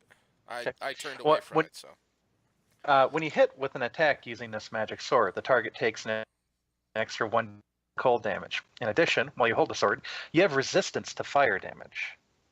In freezing temperatures, the blade sheds light in a 10-foot radius, and dim light for 10 feet after that. When you draw this weapon, you can actually extinguish all non-magical flames within 30 feet around you. That only works once per hour. And with proficiency, you can use the sword in combat. So the two things that stood out against a fire giant is the 1d6 cold damage, which if they are vulnerable, which I can't be sure, but if they're vulnerable or if we encounter anything vulnerable to cold, you'll do double damage, double cold damage. And furthermore, if you're holding this, you're resistant to fire, which is kind of interesting because I think you also have the resistance to cold ring as well. One of the two that we have. Those you actually had to give back to the king after your last engagement. Oh, with the really? With the frost. Oh, Or with bummer. the frost Okay. giant, or not the frost giant, the white dragon. Yeah. Oh, Those were bummer. only Okay. those were only loners. You had to return those. Okay, let me mark those off. Where are they? He was all happy there too. Yeah, it's like woohoo! We're like 2 elements away from making Thargus immune to all kinds of elemental damage. Okay. All right. So I'll take those off the list. But the resistance to fire damage, I think, is probably the best feature for Thargus. So if we are dealing with fire giants or fire elementals or anything like that, that is what kind of in my mind makes this sword very, very useful to us. What do you guys think? Is it worth the 21,000? 21,000-ish? It's worth 18. Can we haggle more, or have I'll we? give him 18. You're gonna offer 18,000. Counteroffer? And all of the crap on the desk, including the feather. All right. Roll a persuasion check. Nim, don't fail us now. Oh, you're gonna have Nim do it. Oh yeah, because Okay. he's got the Nim best. already got a 20 rolled against him. You guys are gonna. Are you guys gonna make Nim just pretty much the official negotiator? If it's appropriate, yeah. Okay. I don't know, then- unless it's But- more advantageous for Kazira to barter, since Nim, failed last. yeah, the shop owner now owns Nim's persuasion because he Well, rolled a 20. No, that was just that one time. That's not. Oh, That's not Okay. an every time. that doesn't. Thing. No, that was just that one offer. Oh, okay. All So- right, Nim, offer him 18. All right, Nim's gonna offer 18. And I forgot to take advantage off of that. But still, he rolled a 23. So, what does Homeboy roll? Homeboy rolls 20. I'm telling you, he He- owns. No, it's a soft 20. Oh, good. Nim actually beat him. He says, well, I'll tell you what. Normally I would stay hard on the 23,500, or the 21,500, but I will offer you, since, of course you are the new heroes of the town, and you have the word of the magistrate, the regent, I suppose. And Nogan likes us. Oh. Oh. Dear.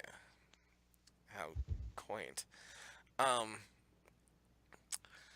And since you have Aren't the still. backing of the brute, I suppose, um, he just kind of studies his fingernails a little bit, thinks 19,000 final offer. Fine. How about 18.5? Meet in the middle. Roll a persuasion check. No. He's made his choice. He's got to roll it. If I win, I win. If not, hey, we just stick to what we have. He wins. Roll it. Nope.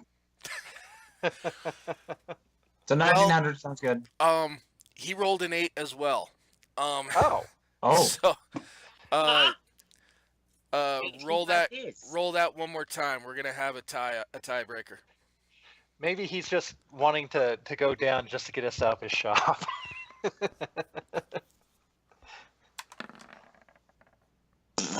Oh. Oh, no. I think 19,000 is a more than fair price. What say you all? Kazira, this is your purse. I said okay to the 19. All right.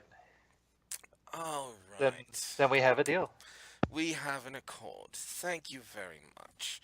He actually very fancily, wraps up in, you know, very fine linens and cloth and puts everything in a nice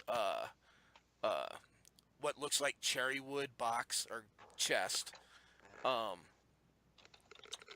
the sword, the scroll in the book, um and says, and hands everything over to you. Takes your money, mark off 19 grand. I did. Alrighty. And he will, of course, snap his fingers, and the writ from the regent will fizzle away into ash. I want a spot check, but there is no spot check anymore. Oh, perception. Perception's fine. Perception. Mhm. Rob, is there anything in this shop that Kazira desperately has to have for Desperately herself? has to have for herself. That's my spot Oh. check that I don't have spot for. All right, So, roll a perception check really quick. 15. Iffy. With disadvantage because this is more of an arcane than a holy area. Or Ranger. Definitely not Ranger. Yeah. I didn't roll it with yeah. Because I didn't put whatever I had to put on it to make it. Okay, we'll just roll it again, and we'll take the lower of the two. Okay. Perception. No, yeah, perception. Oh, so yeah, still 15. Yeah. Which isn't too bad. Because You I'm do not notice, expecting. She doesn't expect to see anything she needs, but does Yeah. she spot anything like catches her eye? Oh God, that would be useful for me. Thank you. you do actually catch a glimpse of, ironically, some prayer beads, which you already have. Which yeah, I already have. But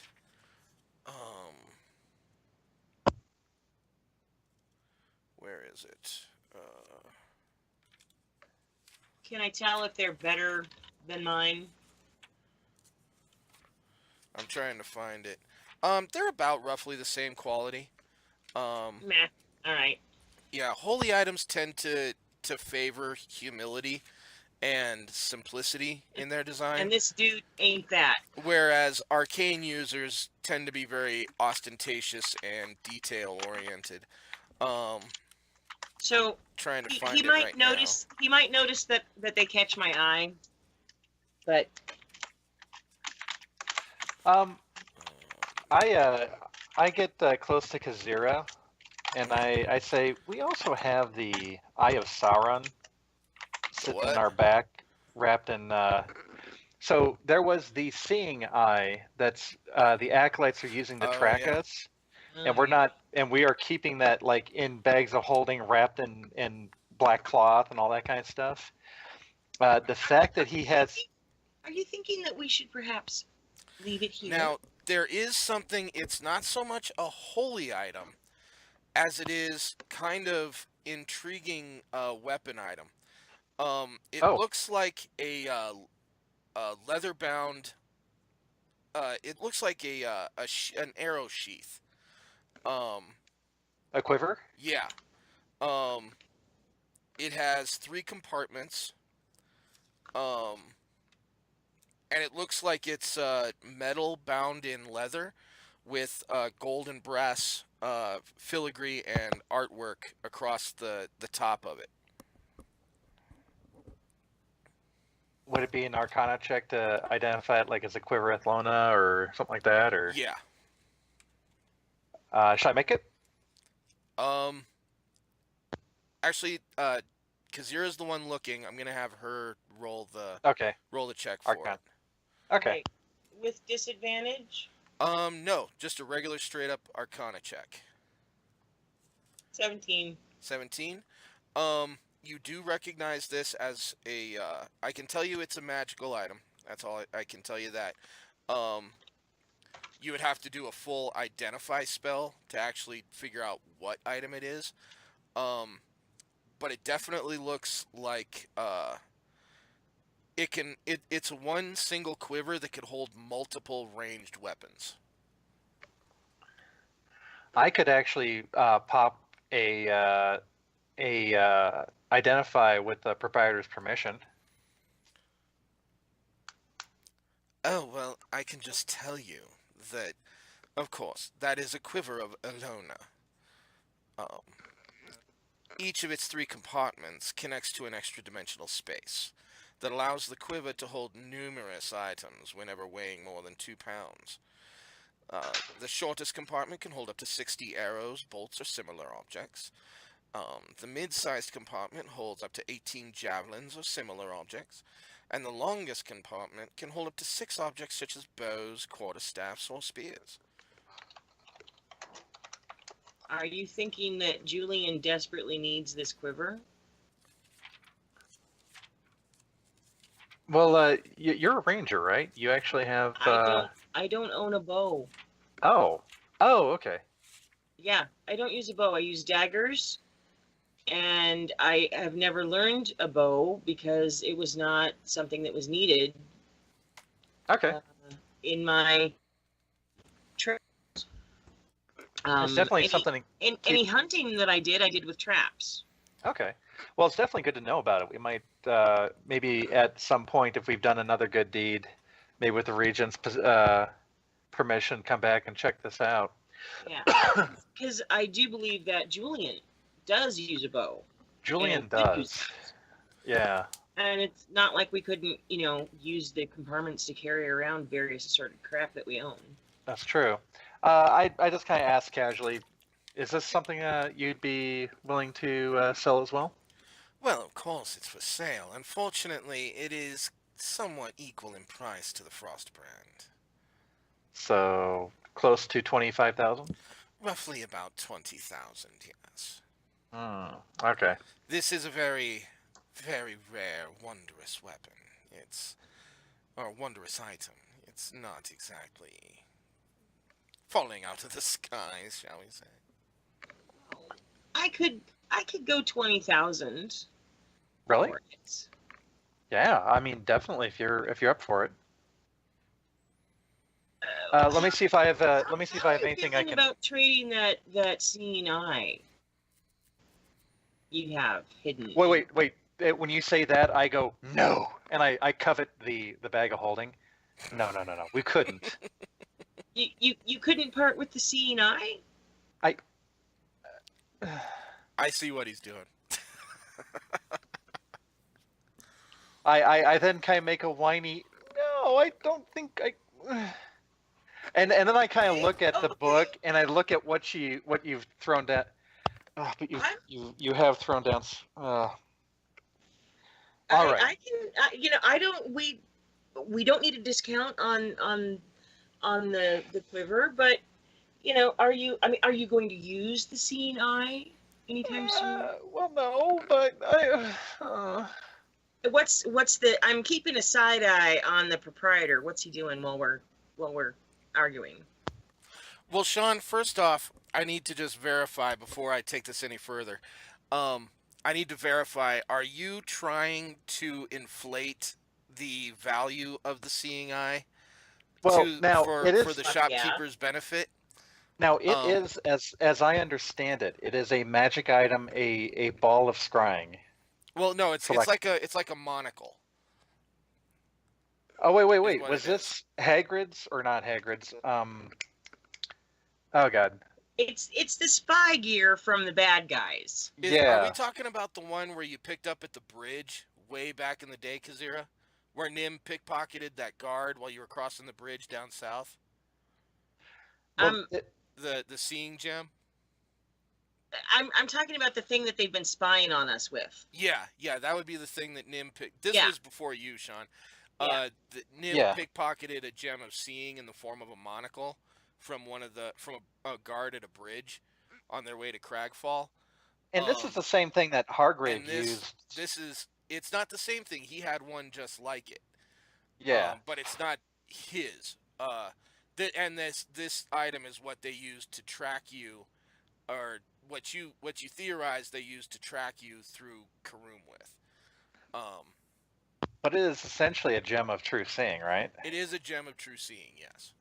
Yeah. I mean, the fact that they're using locate object with it is kind of a nuisance in my mind, and I'm not necessarily having to overinflate this.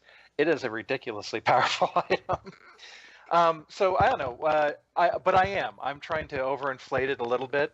Would I get performance with advantage because That's what I'm about to. I have to decide if it's a deception or a performance. So, Well, we are definitely performing. Would you like us to do yeah. performance checks? First off, I want to have Sean roll a performance check, just straight Okay. up. But what since Kazira is kind of Egging him on. now, what I want you, Kazira, to do is roll an insight check to see if you can pick up on what Gabrian's doing. Oh, okay. All right. Would I also get an advantage performance since honestly it's also just kind of a I'm gonna come to that once I see Kazira's insight roll. Because if Okay. she's not in on it, she's not gonna be able to help you, and it's just gonna be a straight roll. Okay, so Kazira, he's I doing need an performance first. yeah, I need an insight roll from you first. Oh, I thought he was doing performance first. No. No, I need I'll see insight what from you, yours is. Kazira, with advantage. Okay, Because insight. insight with advantage because you kind of know Gabrian a little bit and you're Okay, kind of so inside with him. Because that's it. I don't know how to make it do with advantage. There's a I'm couple not of buttons at the top of your character sheet. Oh, okay. I hit advantage, Yeah, and then you and make then the I hit roll. perception, and then I hit perception after I find it Insight. again. Insight. Insight. Yes. Insight. Okay, there we go. Oh, and I did it right. A 24. Oh. Nice. Okay, Nice. Sean, she is in on your performance, so you can have advantage from her helping you with this Unfortunately, performance.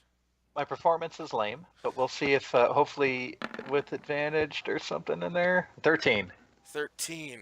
What is his insight? Okay, and then His do I have to insight roll is- performance? No, you're Okay. basically, with your help, it gives him advantage. You don't have to roll anything.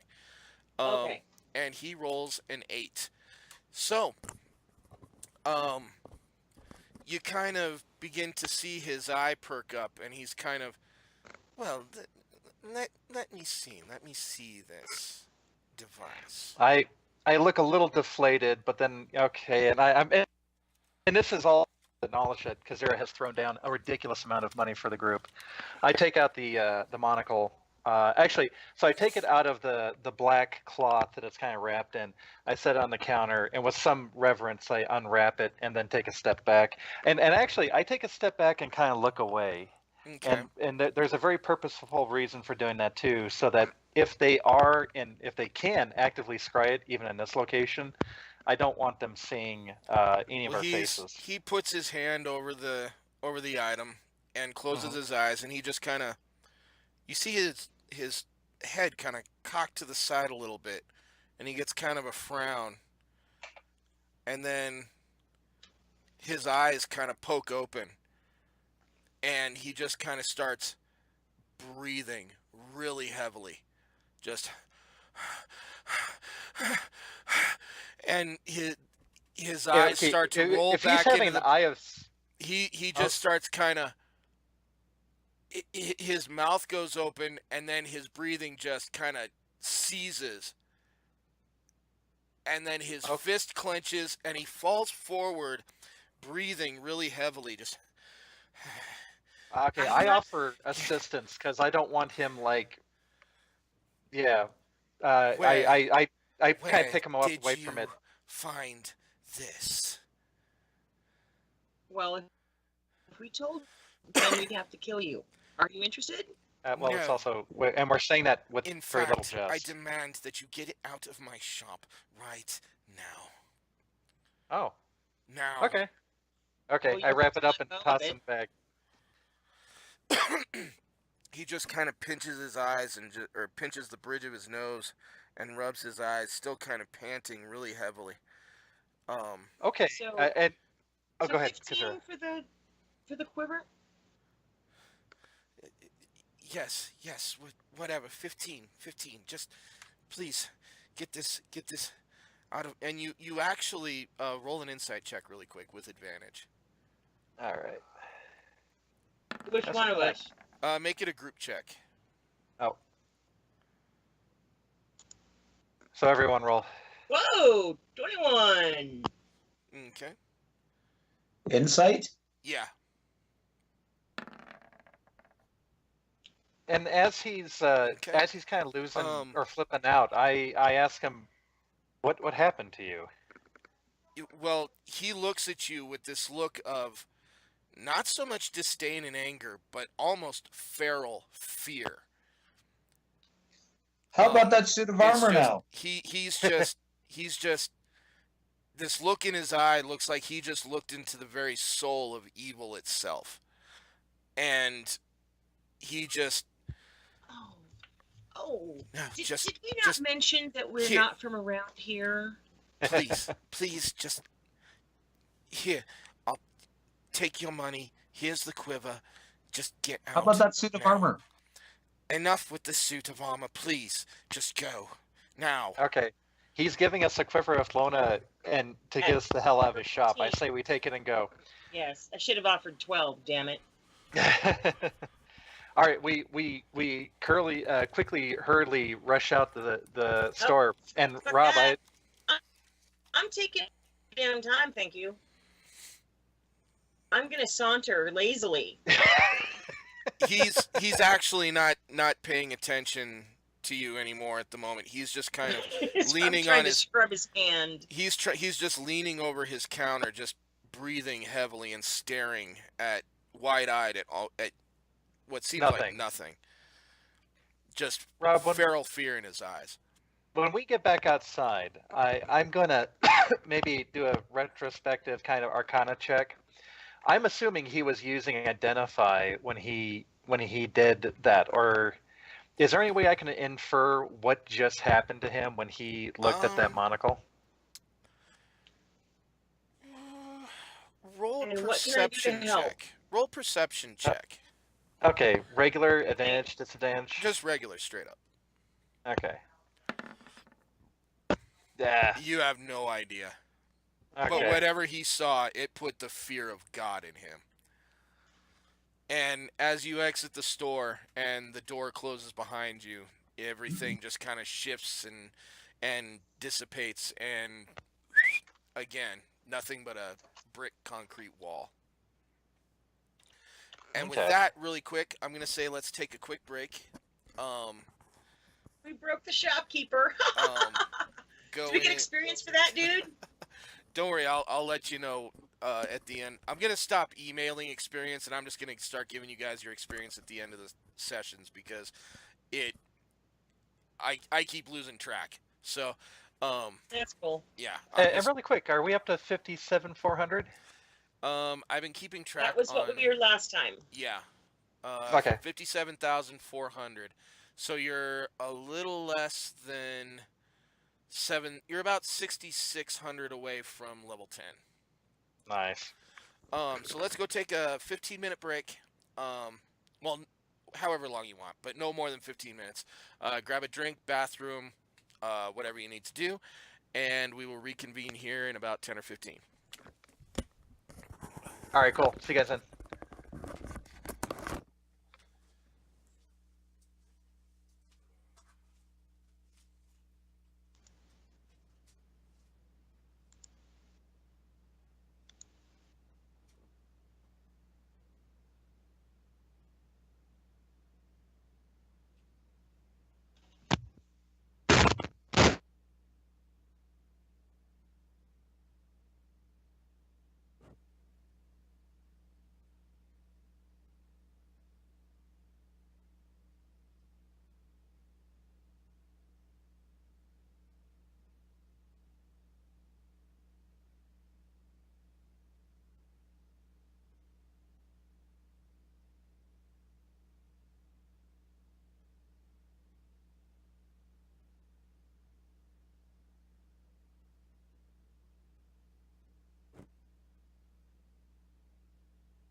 Hey, Rob.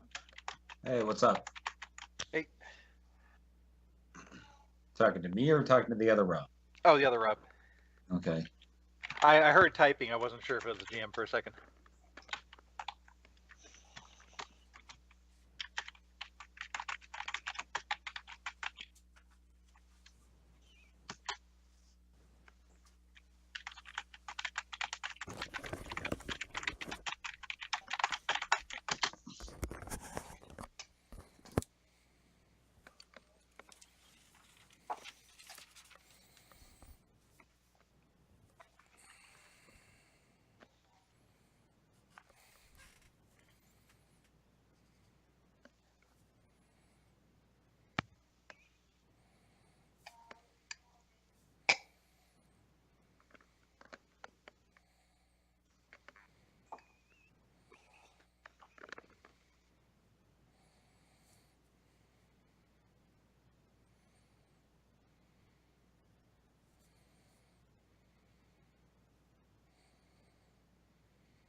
All right, I'm back.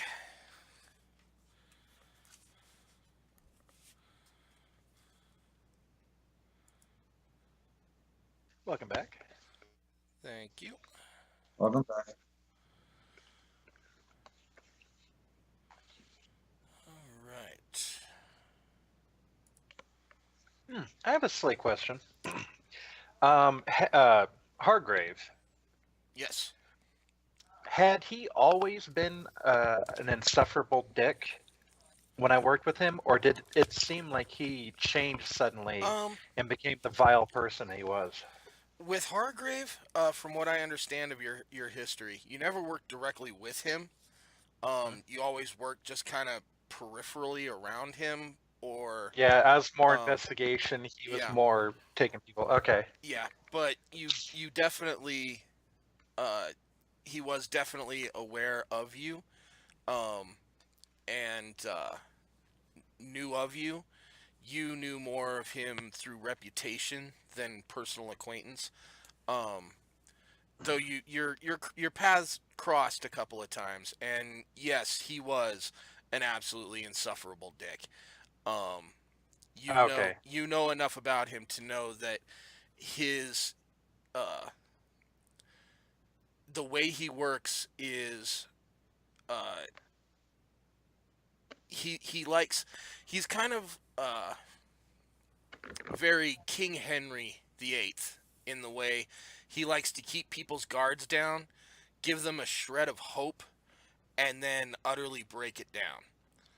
He it's his method of torture. He's very psychological with it rather than physical with uh, the way he tortures and Okay. interacts with prisoners and others. Okay. Because I was working on this weird theory that perhaps the monocles are linked to the circle somehow, and they kind of allow them to control the subject. But it I'm wondering now if it's just simply the circle can see through the monocles that their agents wear. It's from what you rolled, it's definitely a possibility that Okay. this man actually looked with his own eyes upon the circle themselves. Um, it's Yeah, and a circle jerk of liches probably wouldn't look too savory to, he to the eyes. whatever it was he saw on the other side of that monocle, it shook him. It shook him bad. It's kind of interesting. I was just now pondering the idea of possibly having someone do a remove curse on monocles for the greater utility of having a gem of seeing. But I'm wondering if we could actually use that link to our advantage in a later point in the story. That's a, I'm that's entirely up to you guys. yeah. I'm gonna bring that up as we're walking away from the store, from the shop. Now, do we Actually, I'll wait have till do we Stephanie have gets back. Stephanie back? Not yet. Okay. I'll hold on to that train of thought. Okay.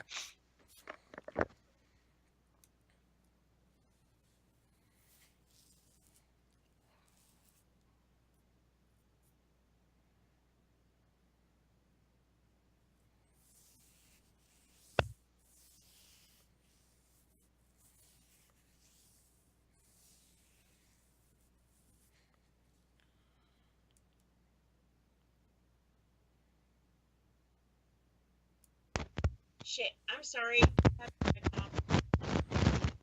No worries. We could use it to lure them into a trap at some point. Maybe. What was that? We might be able to use the monocle to lure the circle into a trap. Some members of the circle. Yeah, that's what I was kind of thinking too. Is that I would keep the monocle as it is, on the off chance we can use it to try and attack the circle directly, or may even locate him. Also, Yeah. Steph, your audio is really low. Is your mic? Is that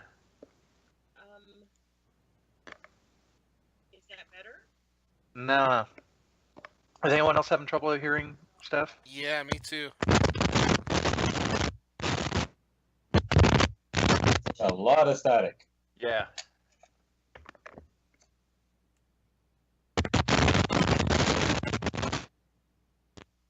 It's a very shitty mic. That's a little better. Is it still staticky? I think it's only staticky because you're moving it around or something. Okay. But when you're how's that? Yeah. when you're talking, you come through clear. But yeah. The audio is much better. Is that somewhat better? Yes, it Yeah. is. Okay. Maybe someday I will own a better mic. Maybe my sister will help me get that. Cool. She knows how to do shit like that. I'm moving to Arkansas, by the way. Oh wow. Just thought I'd throw that into the conversation. Alrighty. Well, I hope the move's going well for you at least. Oh my fucking god! So I went from owning way too goddamn much shit to suddenly owning 5 times too much goddamn shit. Because when it was my mom and I owned too much shit, it was one thing. Now I own all of my mom's shit. So that's not very much fun. But Yeah. I will be moving in June, so I will be away from my computer for a couple of weeks in June. So you'll have to play my character for me, Okay. or send me on an adventure away from something or whatever. We'll cross Anyway, that bridge when we That's come neither to it. here nor there. Yeah, Cool. not too worried about it at the moment. Just giving you a heads up that there Okay. will be some absence later. Okay. Cool. Um. So I'm and I'm not sure if you heard all of it, Steph, but my read is that these monocles, these crystals, are linked back to the circle somehow. Maybe not as Yes. like a mind control, but they are. The circle is seeing through this. Yeah, I And could this hear is- everything. You just couldn't hear me. I'm sorry. Oh, cool. Okay. Yeah. So Yeah, yes, I'd say I agree. I agree with that assessment, and I think we should use it to maybe trap them or, lure them into a trap thing at a later date. Also, really quick, and now that we're kind of out of earshot of the shop, I take out the spell book, Mhm. and I page to the section of the spell book that's kind of weird and all that, and I say the proprietor said that this came from an archdruid of some kind, and I share it with Kazira, and I was gonna and because we're both kind of druidic in one way or another. Yeah. Kind of let her take a look at it and get her read. Okay. What do I need to roll? History? Yeah, it'd probably be a history check, but at disadvantage because her nature affinity is more ranger related rather than druidically. Yeah. Hers is more Yeah. practically related. Yours is more spiritually related. So it's Although I am a cleric of a nature goddess, but so you want me to do history on that? yeah, history with disadvantage. Disadvantage. Yeah, Okay, 18. so 18. That's respectable. it's respectable. It gives you, you know, you get about the same read as Gabrian got. With a little extra research and experimentation, you could figure it out. Would a nature check help? No, Instead? nature is more related to That would just be in the wild, not Yeah. something that's Yeah, written by it's- someone from the wild. that would be that's things like identifying plants and animals And and It's the same advantage. I have the same modifier anyway, so it doesn't matter. Wouldn't but yeah, it's okay. So it's really heavily encrypted. I'm wondering though if you, and this is me, Stephanie, wondering, not Kazira wondering, Mhm. if you started at the beginning and you read through it, because it appears to be written kind of like a journal in the spell Somewhat. book. So yeah. if you started at the beginning and you read and studied from the beginning, you might catch on to what encryption he might be using. I mean, that's just Yeah, it's what yeah, logically think yeah, as me myself. Yeah, it's like I said, it would take some experimentation, some research, and the right facilities to really give you an idea of what, not just the nature of the encryption itself, but how to decipher it and what it says. And though you can pick out that the uh, the script and and Sean, you or Gabrian, you get this too. The script itself appears to be of a really ancient dialect and style. It's you get the idea that if this book weren't magical in some nature, it would probably have dissolved and turned to dust centuries ago. This book is incredibly ancient. Do we have the ability to Oh, wow. teleport into the secret library? No, that God you don't. damn it! We need to Dude, worth get checking it out in at some there. That's the place we needed to be with this book. Definitely worth checking it out. I mean, I'll do whatever kind of research and reading I can do on the road. Mhm. But yeah, when we get back to Belanost, it might be worth setting up a lab and trying to get some books from the city to do a little bit more research on it. I'm just kind of curious who this archdruid was, because it seems like there's a lot of mystery around who this individual would have been. And it appeared to Kazira that the shopkeeper seemed to be hinting that it would be a piece of information that could be found out who that book belonged to. That's a true, yeah. druid of, quote, some renown, unquote. Yeah, How many famous druids could there be? dozen.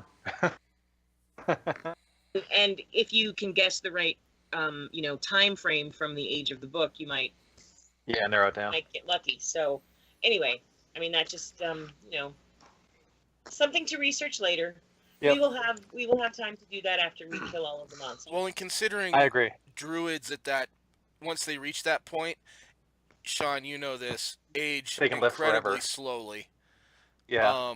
And since many archdruids tend to be elves of very long life to begin with, there haven't been very many archdruids throughout history. So, It's true. So at this point, I think we have some decent supplies.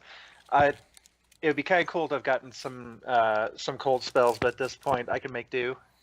And I think the having the scroll to summon some like ice methods will also come in handy.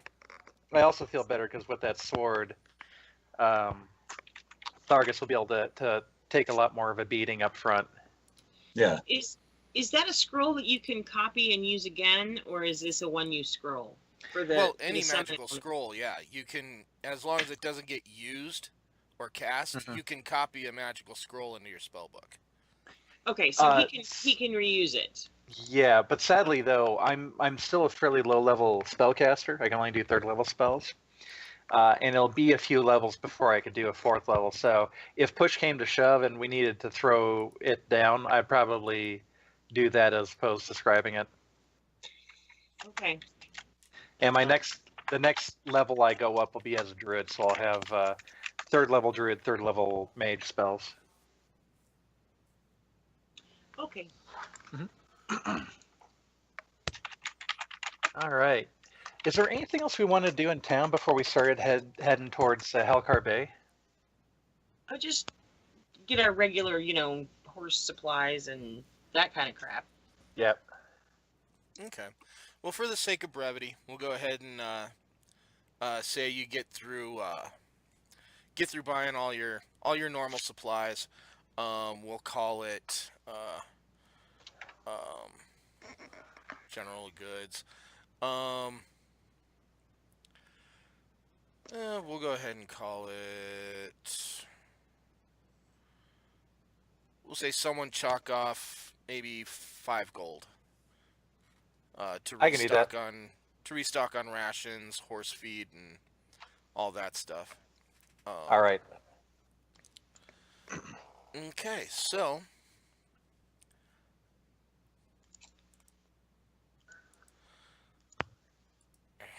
okay.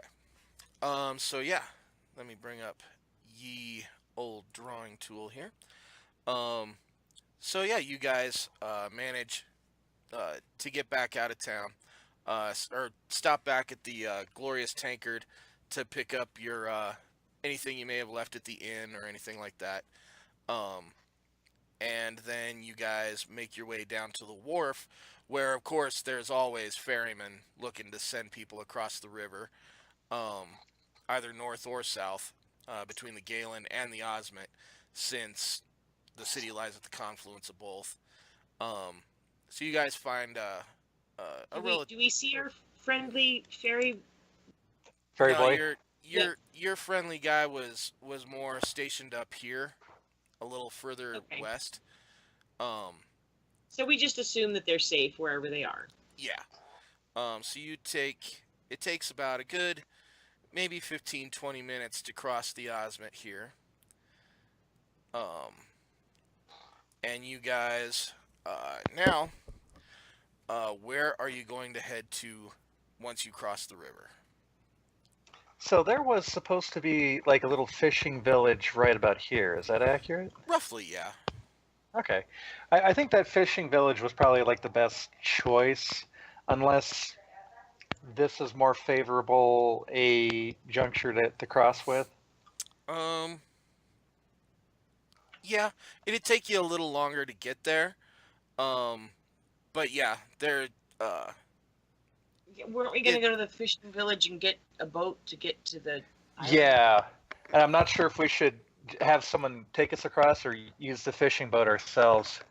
I'm thinking we should do it ourselves because Okay. we can then get back in the boat and go across again, and won't get abandoned there. Because once we get Good on point. the volcanic island, there's no way to get back across.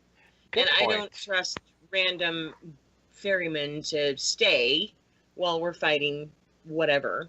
Yeah, good point. And also, I don't want to put anyone else in danger because if we have a ferryman take us across, they're going to be in danger, and I don't want to have to be protecting them while we're trying to kill fire giants or whatever. Are any of us nautically inclined where we could actually drive a boat across a bay that size? Well, would- it's a matter of rowing, right? what would that be? It would probably be, um, maybe just an intelligence check. Oh, okay. Because I don't think they have proficiencies for particular. That's something I would have to look up is proficiencies for particular modes of travel, Yeah. stuff like that. Um, because with carts and stuff, it's generally animal handling. Um, but a boat or something like that, that would be something If it I'd have to came, look into.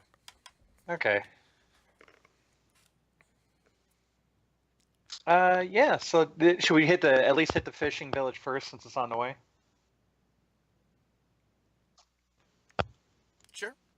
Alrighty.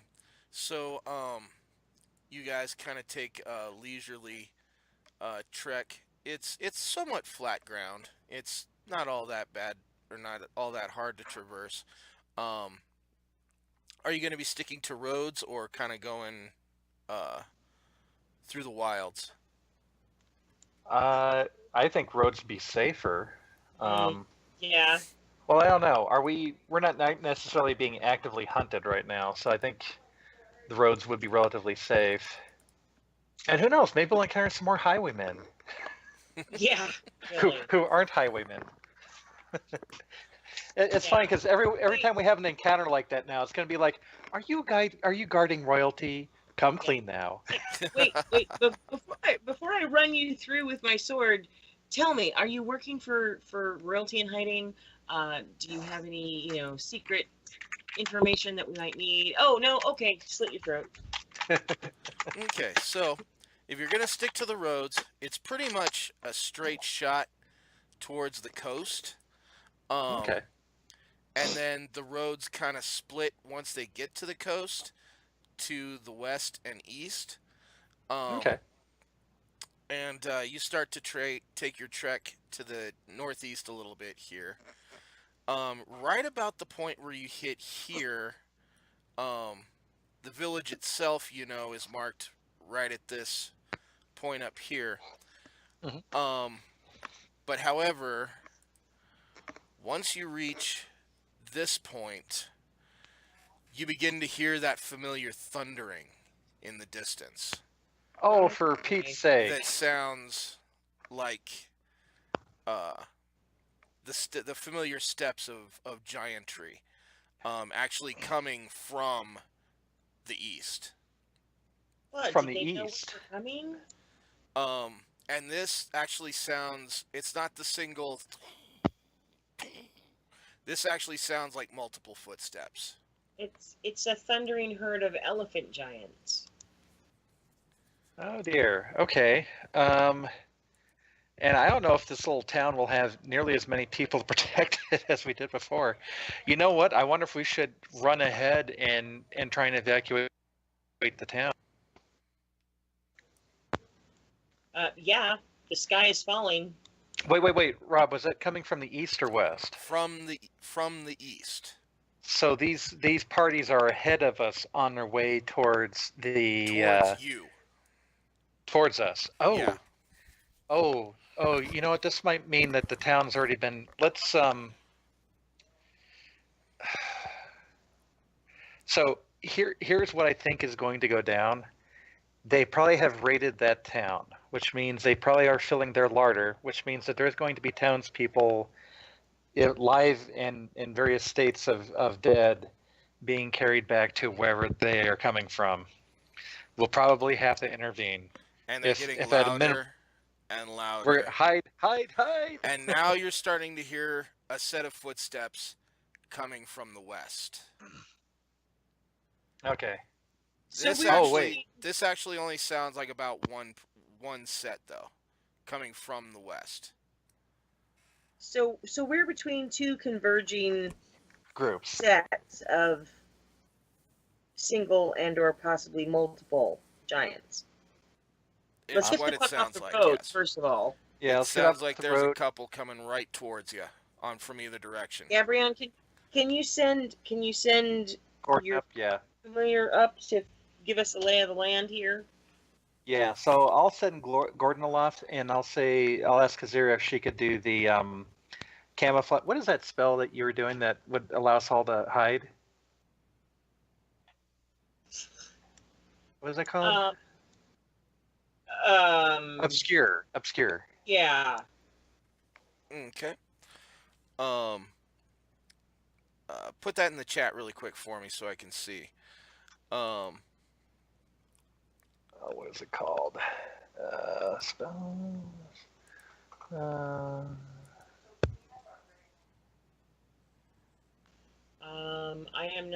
I'm not seeing it on my list. What the fuck?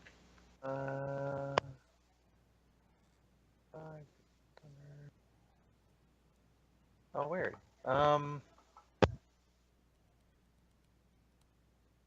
I don't know if that was me. Oh, yeah, it's called Pass Without Trace. That's what it is. Oh, Yeah, you have that. okay. Yeah, I that'll just give you guys I plus apparently 10 can't on your find stealth it. Sorry. rolls. Okay. So, Yeah, I'll need that. okay, so as you guys begin to hear these sets of footsteps thundering closer and closer, converging on you, Hey, Rob, we you're also have that mage with us, correct? What was the mage's name? Corvier. Corvier's with us too. Okay. No, he actually stayed behind in town. Oh, darn. Yeah, I thought I mentioned that last session that he was staying behind in town to help with that he was taking part in the rebuilding process. Oh, okay. Something like that. Right, we left him. Yeah, we left him behind. He was helping. Okay. Yeah, I thought I'd mentioned that in the last session. Yeah, I Um, remember that. Okay, so yeah, you guys, where this road splits off into this T form, kind of forks. It's actually along the top of a set of like Dover-like cliffs, overlooking Hellcar Bay. Um, uh, there are a number of kind of uh, tall grasses and large bushes that you guys could hunker down in. Not many trees, but um, it's definitely covered in tall green grass. Lots of rocks. Um, you could definitely find places to hide in there. So I'll have everyone roll a stealth check really quick. Plus 10. So just roll stealth, and then we'll add 10 to your rolls. Okay. Whoa! Nice. I think I nailed the stealthing Yeah, 36 for Stephanie. because a natural 20 stealth 19. is awesome. I own the grass. I own the grass. 19 and a 25 for the others. And I'm gonna throw myself over Gabrion to make sure no one sees me. and Nim should nail this. Okay, good, Yeah, because I should not be 38. beating him. No, Nim hits 38. So I was like, if Nim doesn't, we got some serious problems. No shit. Out of But, anybody, it's me failing. you guys managed to find some decent hiding place. I And stand up and I still look like a patch of grass. about 10 minutes later, or well, you send Gordon up. Yeah. And he can actually see from this vantage point. These guys are actually kind of closer than their footsteps belie. It looks like there's one fire giant coming from the west, and two coming from the east, and it looks like they're on a collision course with each other. It takes them about 5-10 minutes, maybe 15, to finally come up the road and actually meet with each other. Now you see two of them are holding the two that came from the east. One is holding a satchel, one of those large satchels like you saw before on the last one, and the other is carrying two metal crates, what look like metal suitcases. Roll perception checks for me, everybody. Make it a group perception check. 22. 22.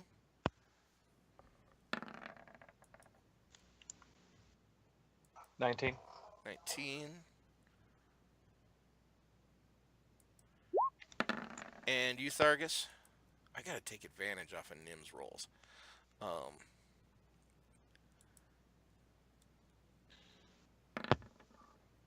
All right, that is more than well enough for everybody. What you mistook originally as suitcases, you're actually beginning to hear peeps and screams and hollers There's people. from The cages, within the metal casings. There's definitely people inside those. Shit. The one from the west coming in is holding just a big, large satchel. As they come in, one of the ones who came in from the east, one of the two, the one holding the satchel of loot, hands off the satchel of loot to the one that came from the west. He picks up both of those, and then him and the other grab and then okay. The one holding the two metal suitcases hands one off to the other one that just handed over the bag of loot. One of those metal cages to him, and those two walk back off, turn around, and begin to walk back off towards the west. The one remaining that came in from the east, holding one of the metal suitcases, kind of turns around and strides back east a little bit, but then he does something weird. He kind of turns towards the coast and just jumps over the cliff. And about a second or two later, you hear a large splash. As the two others begin to walk off towards the west into the distance. All three of them were fire giants, right? All three were fire giants. Okay. So the two who headed back west, two big large satchels, one cage full of people. The one who just jumped off the cliff, just carrying one cage of people.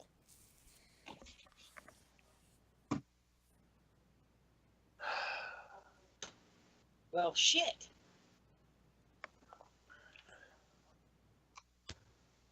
Okay. Okay, we can't follow the dude in the water because we don't have a boat. Well, he's probably headed towards the island, Yeah. but I'm thinking that we need to go jump the two giants with the townsfolk, and then very quickly try and head to Helkar Bay or Vulcan Island. Yeah, These that's the guys one are that I tall would- enough that they're probably just waist deep in the bay water, right? Probably, yeah. Okay, so he's just probably he's walking across the bay to the island. Okay. Well, it being a bay, he could only get so far before he goes head under. As long as he's along the coast, he'd be able to stride through. But the further out he gets, even he would go head under. You don't think he would be able to walk his way all the way over there. Okay.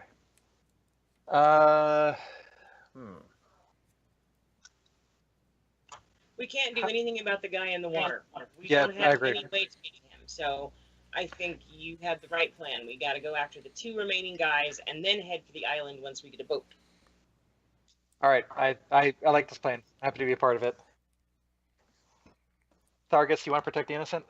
I always do. All right. I wish we had the I mage stopped with us. protecting you. Huh? I said, which is why I stopped protecting you. Yeah. There's no. There's some truth to that. I actually Okay. used to game with Sean, so I can it's even like I can no. verify Sean this. aside, No, I'm lawful good, so I would save everybody. yeah. I don't know though. If you heard like background story on Gabriel and what he did, you'd probably change your tune. I believe everybody can turn for the good. Well, that remains to be seen, because I have yet to betray you all to the circle. But it Doesn't is. mean you won't find my sword up your ass. Me? You're No, one of the never. hardest people in our party to hit. Oh, actually, I think I'm pretty easy to hit, unless I'm like flying Exactly. or You're invisible. easy to hit. I'm not. Oh yeah. And then I've got Nim. Okay, so I can scout around and try to get in front of the giants and put some sort of thorn barrier bullshit. Yeah, the thorn trap. And I should be able to since the grass and I are one now, I should be able to do that pretty easily. Yeah, and pass without trace is essentially mobile. As long as we stay close to you, we get the benefit of it. Let me. I'm also going to think about throwing a. When we're getting closer and just ready to spring our trap, I'm thinking about throwing haste on Thargus, because I really don't. Short of Stink Cloud, I don't have any third level attack spells.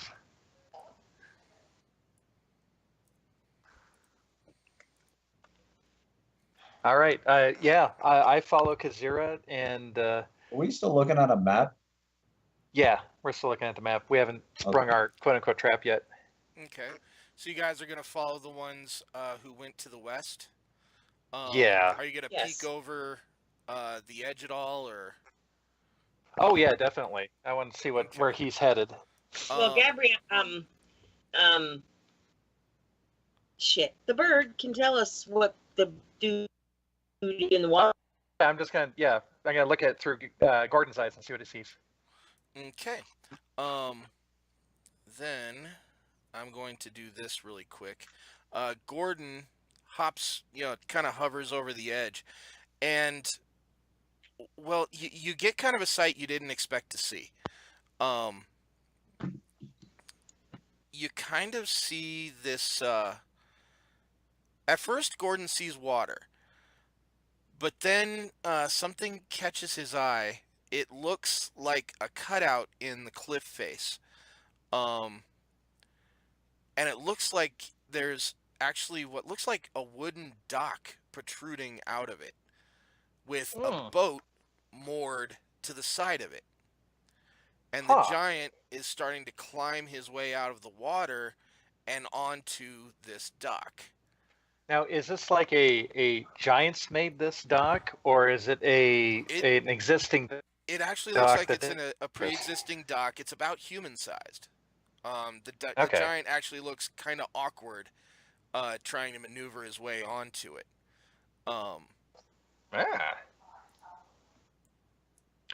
Interesting. Okay. Let me give you as Gordon's looking, he notices a few humans popping out of the boat and onto the dock. They're working with the giant. Ooh, interesting. Okay. Now,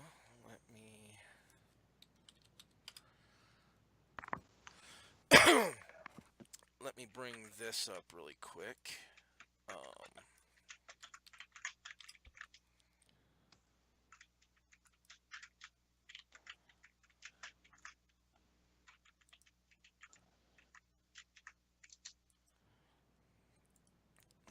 Where is it? Okay. As the giant kind of climbs up onto this dock, he sets down the crate carrying the people in it, opens the door, and a number of other people get off the boat and start shuffling these people towards Gangplank. All right. So the Giants are working with slavers. And Rob, the victims, they look like what you'd expect from a fishing village, kind of common folk. Yeah, they're just common everyday folks. These guys who have gotten off the boat and start shuffling around kind of look, they're garbed in leather armors.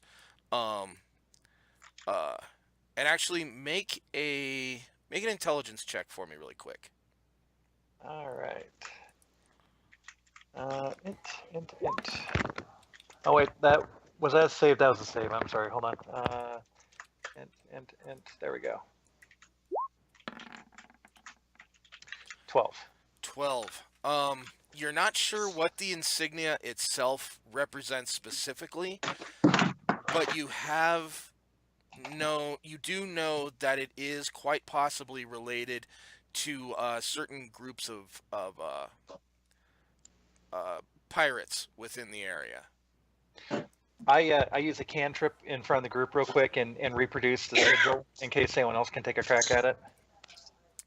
Nim will take a crack.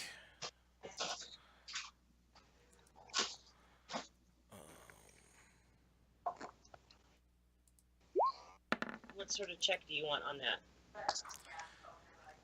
Nim with a 13. With Nim's knowledge, he actually knows. Yes, these are definitely pirates. These are definitely pirates. Smugglers. Hives of scum and villainy. It's Okay. yeah. Okay. Well, so I have something to counter our plan. Now They have a boat. there is also stepping from the ship as well. Right now, can you guys see the map? Yes.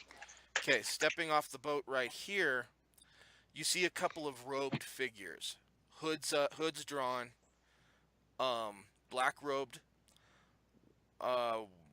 One appears to be human sized, the other appears to be dwarf sized. And they appear to be kind of be the ones directing these pirates. Okay. Huh. Well, I know we could chase down the two giants and try and save the ones who might be headed for a larder. And we might still be able to do that because we'll be able to track them. But once these guys are in the open wind, they are gone. Yeah. Furthermore, they have a boat. Yes, and- we might be able to use. So I have a quick plan. If we can get down there and at any kind of speed, note Thargus actually has a ring of featherfall, Yeah. and I actually have a featherfall spell as well. We can actually leap off the cliff, featherfall, and I could throw a suggestion on the giant, essentially suggesting that the pirates are betraying him, and maybe we could get him to do some of our dirty work as we jump into the fray. Off the cuff, that's what I got as a quick plan. Does anyone have anything? Sounds good to me. I'm down with it. All right. Let me see how many I can affect with featherfall.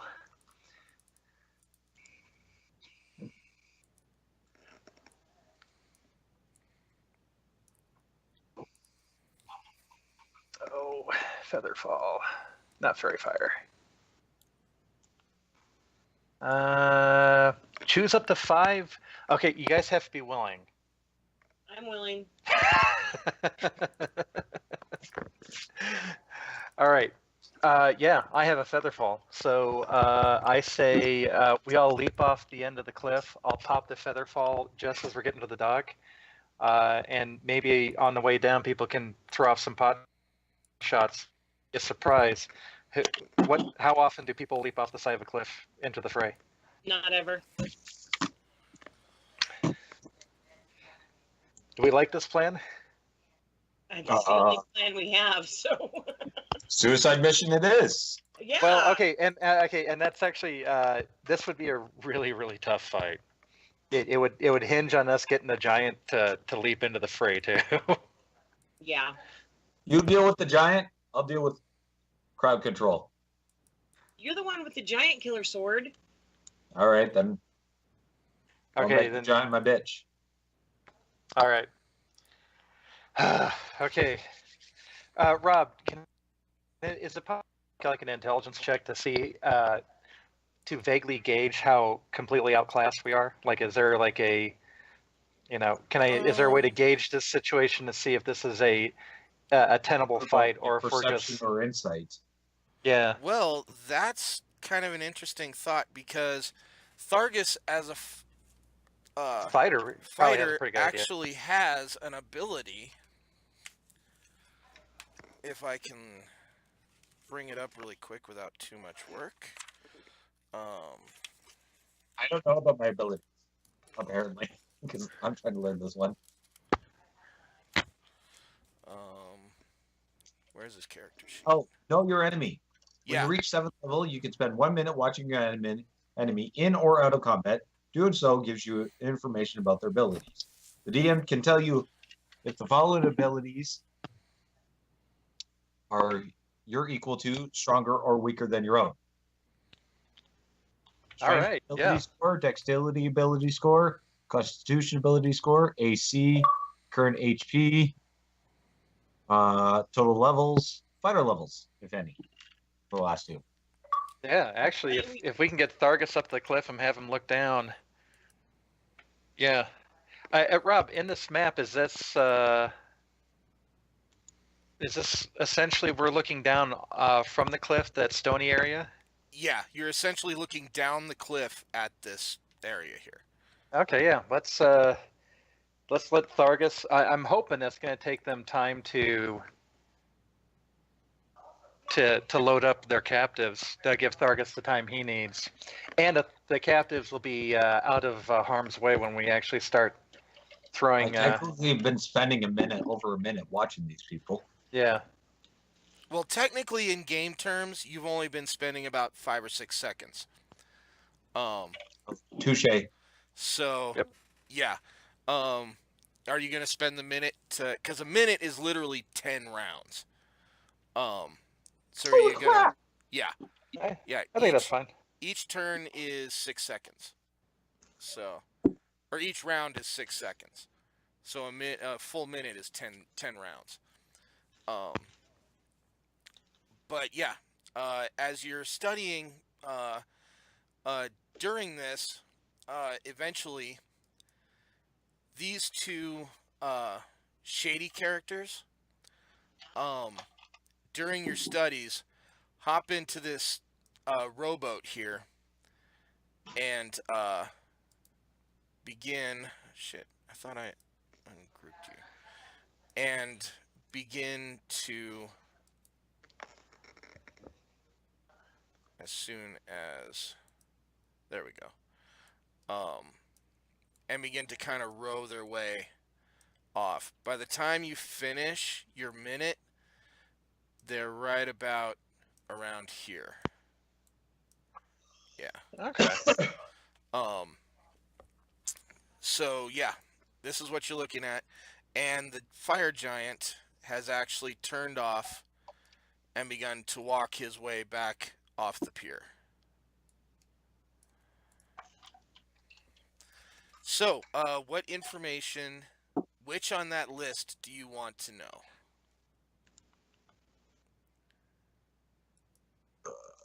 If we're outclassed, I don't know. And the What would you guys? people have been Can I ask the moved party? onto the boat. We can't let the boat get away, though. That's where the captives are. And down into a hold. Oh, okay, cool. So wait, Rob, is it accurate to say there's only 5 pirates right now?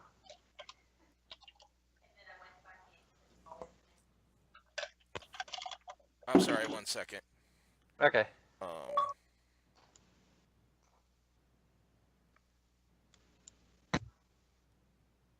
Okay. What were you saying? There's only 5 pirates right now? Yes. Okay. That sounds bad as I thought it was going to be. Yeah.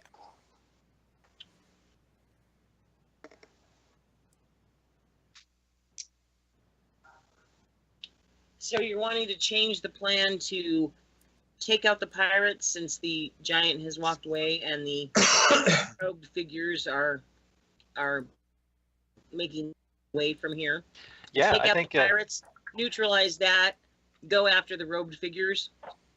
And yeah. under our control, and then find out if they're controlling the giants or what the hell their deal is. Yeah, that might be useful. I figure if we're on the cliff, we can probably get to this point here, leap down, and engage the pirates here after the giants kind of gotten a couple rounds away. And likewise, rogue figures might even be out of sight. They'll only hear, steel clashing, and of course they'll have to row their way back, and that could be several minutes. That sound like a plan? I like it. So we'll start. We're observing from like up here, and we'll Okay. leap down to here and rush them. All right. So you're gonna activate your feather fall. Yep. So it is a reaction. I can literally activate it just before we hit the ground, Okay. or I could actually activate it in the air, and then we essentially have a round of feather fall, however long it takes to get to the bottom. How? What is this? So, our movement would be 60 feet per round. How tall are the cliffs? They're about maybe 250 feet up. How about if I just jump, and then just probably a few feet from hitting the ground, I hit featherfall. Yeah, we could do that. Yeah. That way, Okay. they have an opportunity to pick us out of the air. We're literally just, hopefully, with minimal screaming, falling, and I'll pop the feather fall. And as long as you're all willing, and there's 5 of you, we can. Oh, I'm down for it. Okay, Yep. cool. I'm the one Alrighty. that waits the most, and I'm like, let's do it. All right. All right, let's So do it. this will be a surprise round. So I'm gonna give everyone one free action once you land. Okay. But first, okay. So you guys hop off the cliff, and now Sean, I'm gonna have to have you roll a what would this be? This would be, let's call it a dexterity check to time the jump the appropriate way. Now, I would be extremely cautious with this. Mm-hmm. Like I would, at no point would allow us to hit the ground at full force. Yeah. But I imagine if I miss this roll, it means that I pop it too soon, and we might have a round of floating. Is that kind of? Yeah, it's gonna come Okay. down to whether you get a surprise action or whether you guys Got it. Okay. fall to your deaths. So, or not fall to your deaths, but whether you get a surprise action or not. So, Okay. yeah. All I right, need I'm you to roll gonna a dexterity check for me really quick. dexterity. All right, which is not my awesome suit. Okay. All right, so we leap off the cliff, and I'm kind of looking through bleary-eyed eyes, getting ready to pop the feather fall, essentially rip the cord, and I sneeze. What is We their get to land flat-footed. Yay. what is their perception? Let me see. What? Are we still under the effect of the pass without trace too? We should be. We haven't made any noise or attacked anyone. Yeah, but We're not necessarily in technically, cover either. You're not necessarily taking cover or Yeah, we're no hiding. longer in the grass. Yeah. Now, So now The- I'm a patch of grass falling in front of rocks. the pass without trace works for when you're doing stealth checks. So Okay. let me roll a quick perception, which they do not have proficiency in, so it'll just be a wisdom check. Ah! And Holy crap! He's actually watching us as we leap off the cliff. Maybe yeah, he's just gonna sit there and smile and hope that we like hit the ground hard, but so yeah, with that, unfortunately, I'm gonna have to have you guys roll initiative now. The surprise right. has been sadly and as soon Missed as I I'm opportunity. surprised. Okay, so I have forgotten how to do that. I will let you No, guys put it- your click markers on where initiative. you want. I click on myself and then I click initiative, right? Yes, click on yourself and then click initiative. Did I do it right? Yep.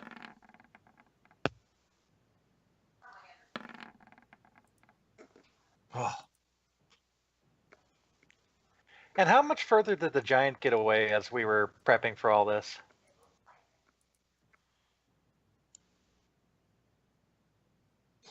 yeah, somebody could shoot him in the ass. That'd be awesome. He probably got right about there. Okay. And has actually Hopefully- hopped into the water. Oops. Sorry, So clicked the wrong thing. will he notice you at this point being that far away? Yes, he will. Bummer. So he is going to get an initiative as well.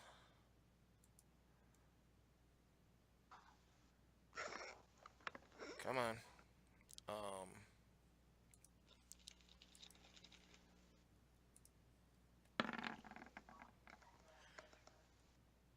And then this guy. Then this guy. Then this guy. All right.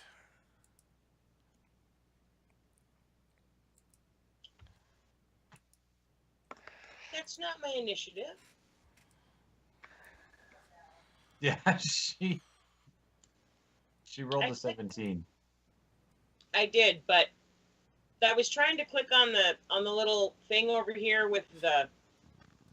I was trying to click on the ruler and I clicked too soon and I clicked on initiative and it gave me a 3. Okay. But that was I'll give not you what I a- was trying to do. I'll give you a pass on See- that one. Go See, ahead. My initiative is up here where I actually rolled it, Yeah, but I was trying to click on the ruler to see how far I was from shit. And I clicked on the Okay. initiative box that says X initiative, which I guess Okay, I don't so know what that means. really quick, just do this for me. Just roll, click on your character Nope, and roll I'm good. initiative again. And I'll keep the 3 it gave. well, no, Don't care. I took I'm you, just explaining that I'm stupid. I took you off the initiative order. So go ahead and, Oh. I have to do it again anyway. yeah, You know I don't do this very well. roll initiative, and I'll manually enter it in. Fuck.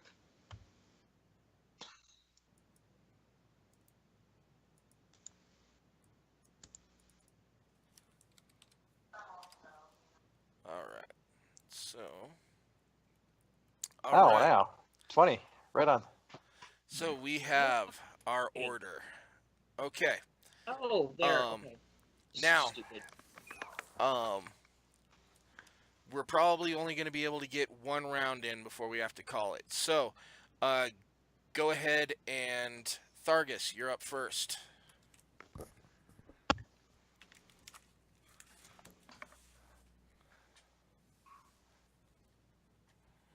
Oh, I meant to move him over. Oh, well. I was hoping to be able to be close enough to do sweeping strikes. Can I just shift and move without actually causing? Yeah, it's only when you break away that you provoke an attack of opportunity. Moving into position doesn't do it. Or, well, if you pass by him on your way to another, yeah, he'll get an attack of opportunity. No, I'm not moving. Okay. So go ahead and roll your attack. And I actually have to bring these guys up really quick. I was trying to actually see if I was clicking on the right one. But yeah, I rolled did. what? 13. Yeah. That hits. Go ahead and roll your damage. Okay. I just hit the sweeping strike, right? Yeah. 14 damage. Nice. Now the other guy, do I have to roll damage on him too? Yeah, he takes the superiority die, I believe. When you hit a creature with a melee weapon attack, you can expend one superiority die to attempt to damage another creature with the same attack. Okay. Yeah, the second one is your superiority die. So that's the second number is the damage you do to the second guy. So Okay. that's -1. All right. So, Oh, and really quick, if you're using like a Frostbrand weapon that does an extra die damage, do each targets get the extra die, or is it just the first? Oh, I haven't even made a thing for that. yeah, I don't Well, I think think you didn't attune to it yet. No. Okay. Oh, that takes So, time. Yeah, never mind. yeah. Okay. Um, Crap.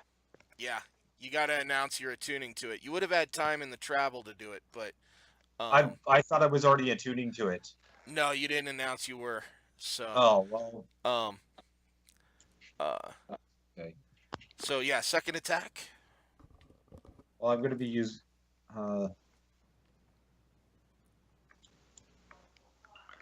How long does it tune? It takes, I believe,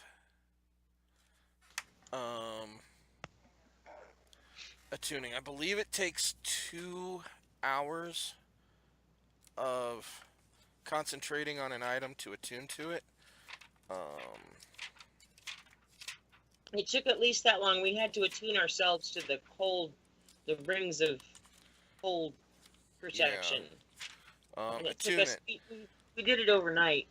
This model is called I figured attunement, me and sitting certain items have a prerequisite for it. thing. If the prerequisite is a class creature, I've never had to it's attune attune to to the item. If the prerequisite is a spellcaster or creature, attuning to an item requires a creature to spend a short rest, focusing on only Yeah. Right on. that item while being in physical contact with it. Yeah, so you need at least a short rest to attune to something. We did that overnight when we were doing the cold thing. So second attack. So I did do it or no? No, you didn't. You never said you were. You had the time to do it, Oh. but you never actually said you were attuning to it. So for my reference, you haven't attuned to it yet. Alrighty, then I'm just gonna attack long sword. So 22, that's a hit.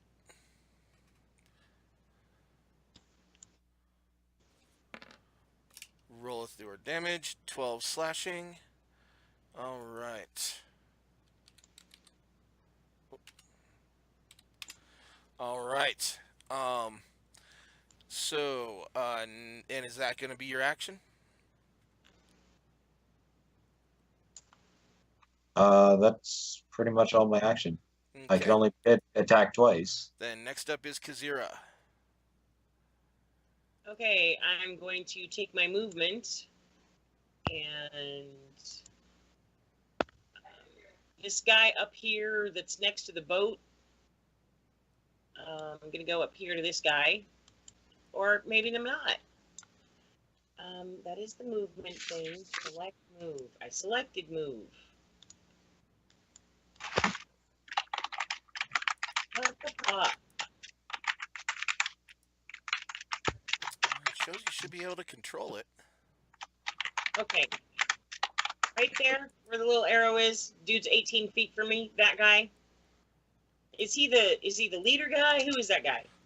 This guy looks like just your basic pirate dude. Pirate guy. Yeah. Okay, then I'm gonna attack him with prejudice and 2 daggers. Okay. Dagger. Oh, and one thing I wanted to tell you about your character sheet, really quick, that I forgot about. Because your attack bonus is different for your offhand than it is for your regular hand, I took that into account on your character sheet. So you've got dagger on top and dagger offhand on the bottom. So click the dagger once and the dagger offhand once, and that'll Damage. That'll do the attacks. Because you don't put your proficiency bonus into your second offhand attack with that multi-attack feat. Okay. So just hit dagger once. And that'll be the attack with your main hand. Am I not looking at the right? Oh, okay. So dagger. Okay, 19 is a hit. Now roll damage off of that. Why in the hell can't I find anything? Just click on the word dagger in the chat under Oh, your attack. okay. There, how's that? That's perfect. And then now hit the dagger offhand at the beginning or at the bottom of your attack Oh, list. I see where you put it. Okay, there you go. Like Yeah. that, and then hit that one. Yeah, because that one doesn't use your proficiency modifier. And 9 unfortunately is a miss. Okay. So I did not do damage. I only did 5 damage altogether. Okay. Yeah. And then I'm stuck standing in front of him because I don't have any more. Yeah. Because that second attack is a bonus action, so you don't really have any other actions as well. Yeah. So that'll be your turn. Next up is this guy. He is actually probably the best dressed of all of these guys. He is going to charge up on Thargus.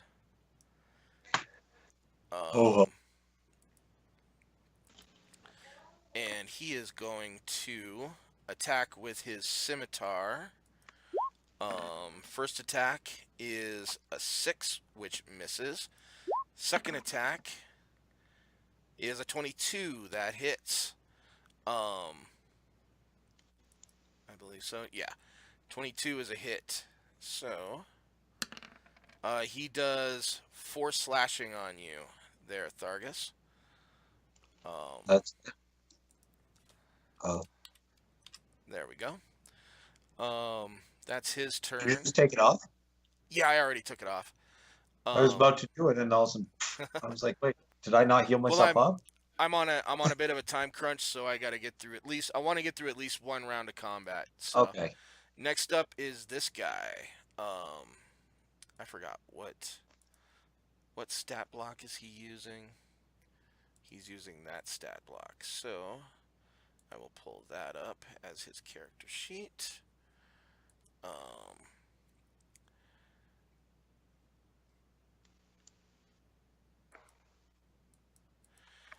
And he is going to cast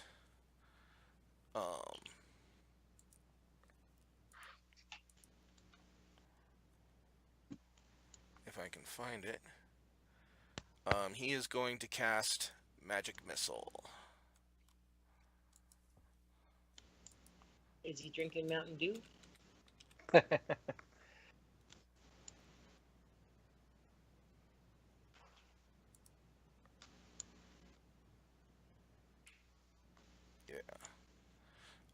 And that is going to go against. He is going to fire that at Kazira.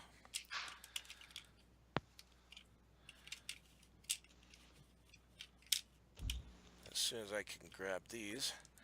So Kazira, you take 6, 7, 8 points of force damage. Okay.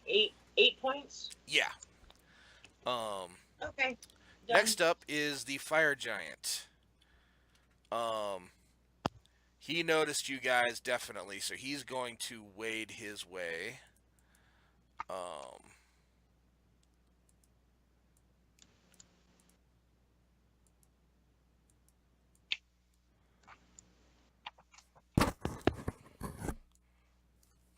soon as I can grab him. Over to the dock. And that's about as far as he can get for right now. Next up is Gabrian. All right, I am going to use Phantasmal Force. Essentially, this will be another dwarf warrior coming from the curtains right here, and charging the giant. Essentially, going against the giant from the docks itself. Phantasmal. Where is it? There we go. Okay.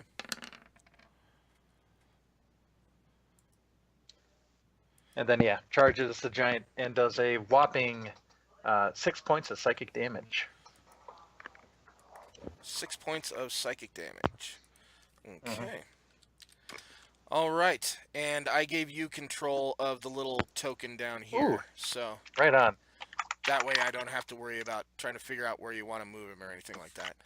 All right, cool. Okay. He's going wakata wakata wakata. Wakata, on the wakata, giant. wakata. All right, and let's see. Are you gonna move or do anything, or? At this point, no. I'm hoping that the Okay. giant's gonna just go head to head with the illusion for the time being. Okay. Oh, I'm sorry. If I'm gonna move myself, yeah, I'm actually going to move next to Nim. Okay. Over on the rocks over there. Yep. Okay. And then Gordon is going to fly to the mast of the ship right here and get ready to do possibly a dive attack on the mage there, but we'll see. Okay. Then next up is Mr. Pirate. Right here, the one that Kazira just attacked. He is going to attack Kazira with a scimitar. And rolls a 10. That is a failure. And pirate guy next to him, or no, yeah, pirate guy next to him is going to do, damn it, he's going to do the same thing. He is going to attack with a scimitar and rolls a natural 20. Ah, Dead. So, I'll be rolling up a character now. no. He only rolled, what was it?